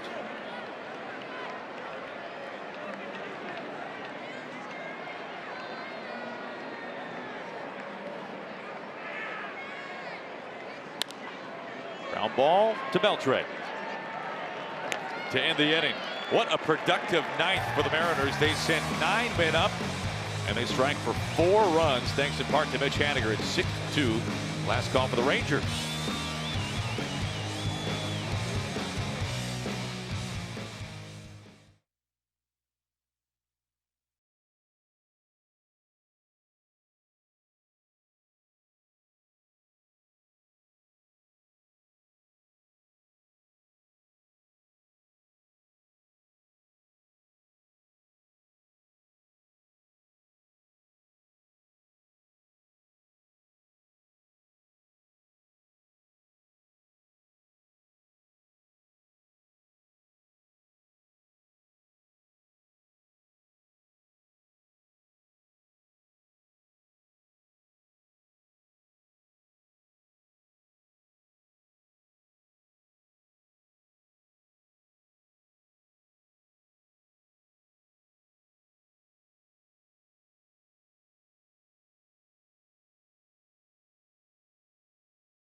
Opponent's average 0.38, 16 strikeouts in 8 innings. He has been fantastic. So you're saying there's a chance? He's been ridiculous. He's happy to be back out on the mound. Do you see the racing stripes here on the side, Fred, when Diaz? Did you catch that? It's impressive. Did you hear? Nicely done. Did you hear what Scott said about this? That I know what we're all hoping for, but yes, I heard. 50 saves, 50 Diaz, saves, and yeah. Scott's going to do the same thing. It'll be his haircut. I think a guy from Wisconsin can pull that off just as well as a young man from Puerto Rico. If he ends up with 50 saves, I think that Scott would be happy to do it. Don't miss a chance to see your shift right here. Now, let's dive into this a little bit The more. horseshoe for you, yes. That's at least for now. This, of course, is trying to accomplish the same feat as a typical 3-man shift. But the reason you think that they are putting 4 over there is just simply the force at which Gallo could hit one to that side. Either the numbers are so far on that side when he hits the ground ball that the percentage is up at 85% or something like that. And plus because when he puts the ball in play, typically hits it hard. So why not? I'm sure he's going to touch that fastball at 98 miles an hour at the top of the strike zone. Well, there's a good look at it. I think it probably is a combination of the two, really. Not that Gallo would do this, but he could bunt for a double right now. I'm not sure that he could do that with Diaz on the mound. Fair point.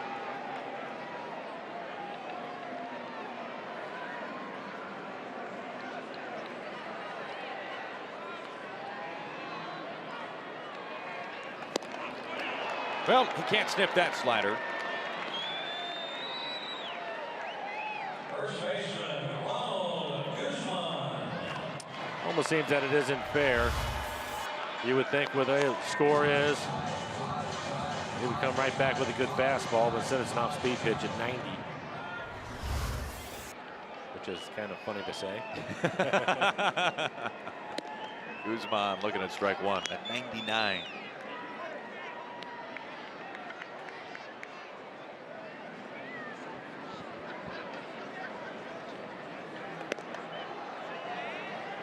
This is, Aaron, is when it really gets tough as a hitter. You're down 4 runs. You have Edwin out onto the mound throwing 99 miles an hour, and your manager tells you to take a strike. Doesn't seem quite fair.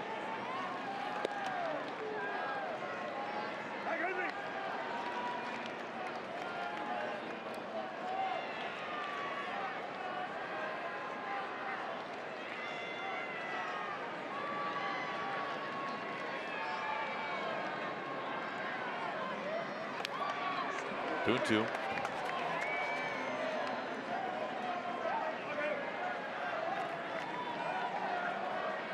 A scary scene in Chicago tonight where the Astros are taking it to the White Sox, and a former Mariner and a guy that we really grew to know pretty well, Danny Farquhar, apparently collapsing in the dugout. All reports are that he turns out to be okay, but we'll be hearing more about that coming up on Mariners post-game presented by Alaska Airlines. Danny, who served as the club's closer for a period of time. Second 3-2 count for Edwin. Guzman aboard. A 1-out walk.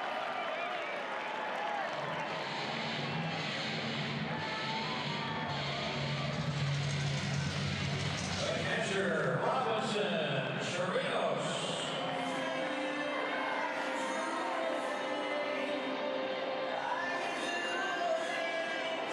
1 out, 1 on for Chirinos.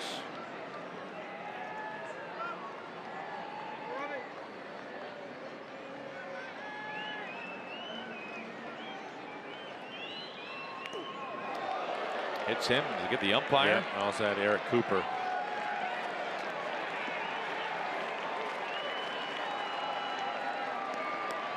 Now a walk.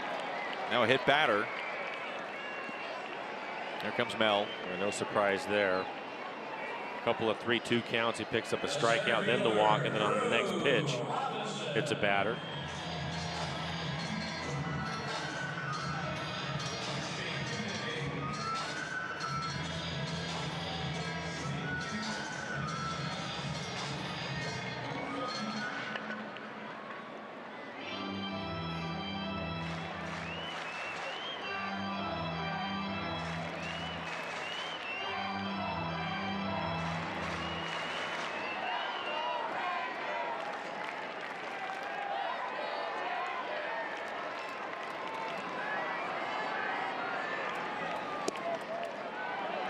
Missing, not really. Missing for ball 1. Well, right now, 14 pitches, just 5 strikes for him.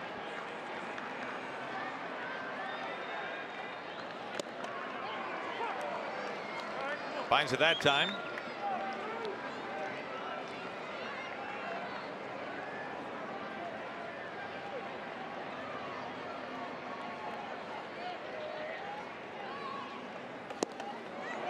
It's a slider past him, 1-2.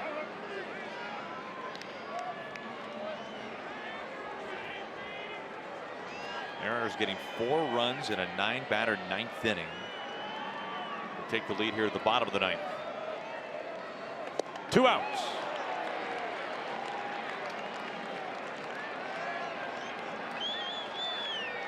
It's ahead of him with the fastball, and then right back with a couple of off-speed pitches, both of them at 89 miles an hour.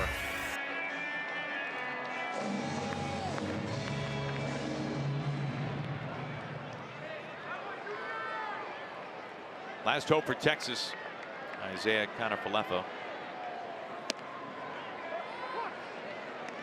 Looking at 96 of the knees.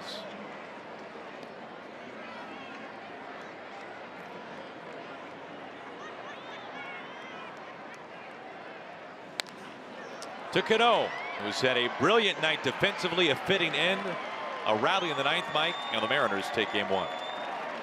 And for the Mariners, another good outing for Felix Hernandez, giving up just the 4 hits, the 2 runs, as he worked his way into the 6th inning. Again, for Diaz, it's not a save for him, but it was good to see him come right back, get the next 2 hitters after he struggled a little bit with his command, and a big night for a number of hitters. And I thought Gene Segura, what an at-bat he had. Being patient, taking a lot of pitches, and coming up with the big base hit into the gap to drive in a couple of runs to give him the lead. 6 runs, 14 hits. The Mariners take game 1 in Texas. Mariners postgame presented by Alaska Airlines starts right now. Val?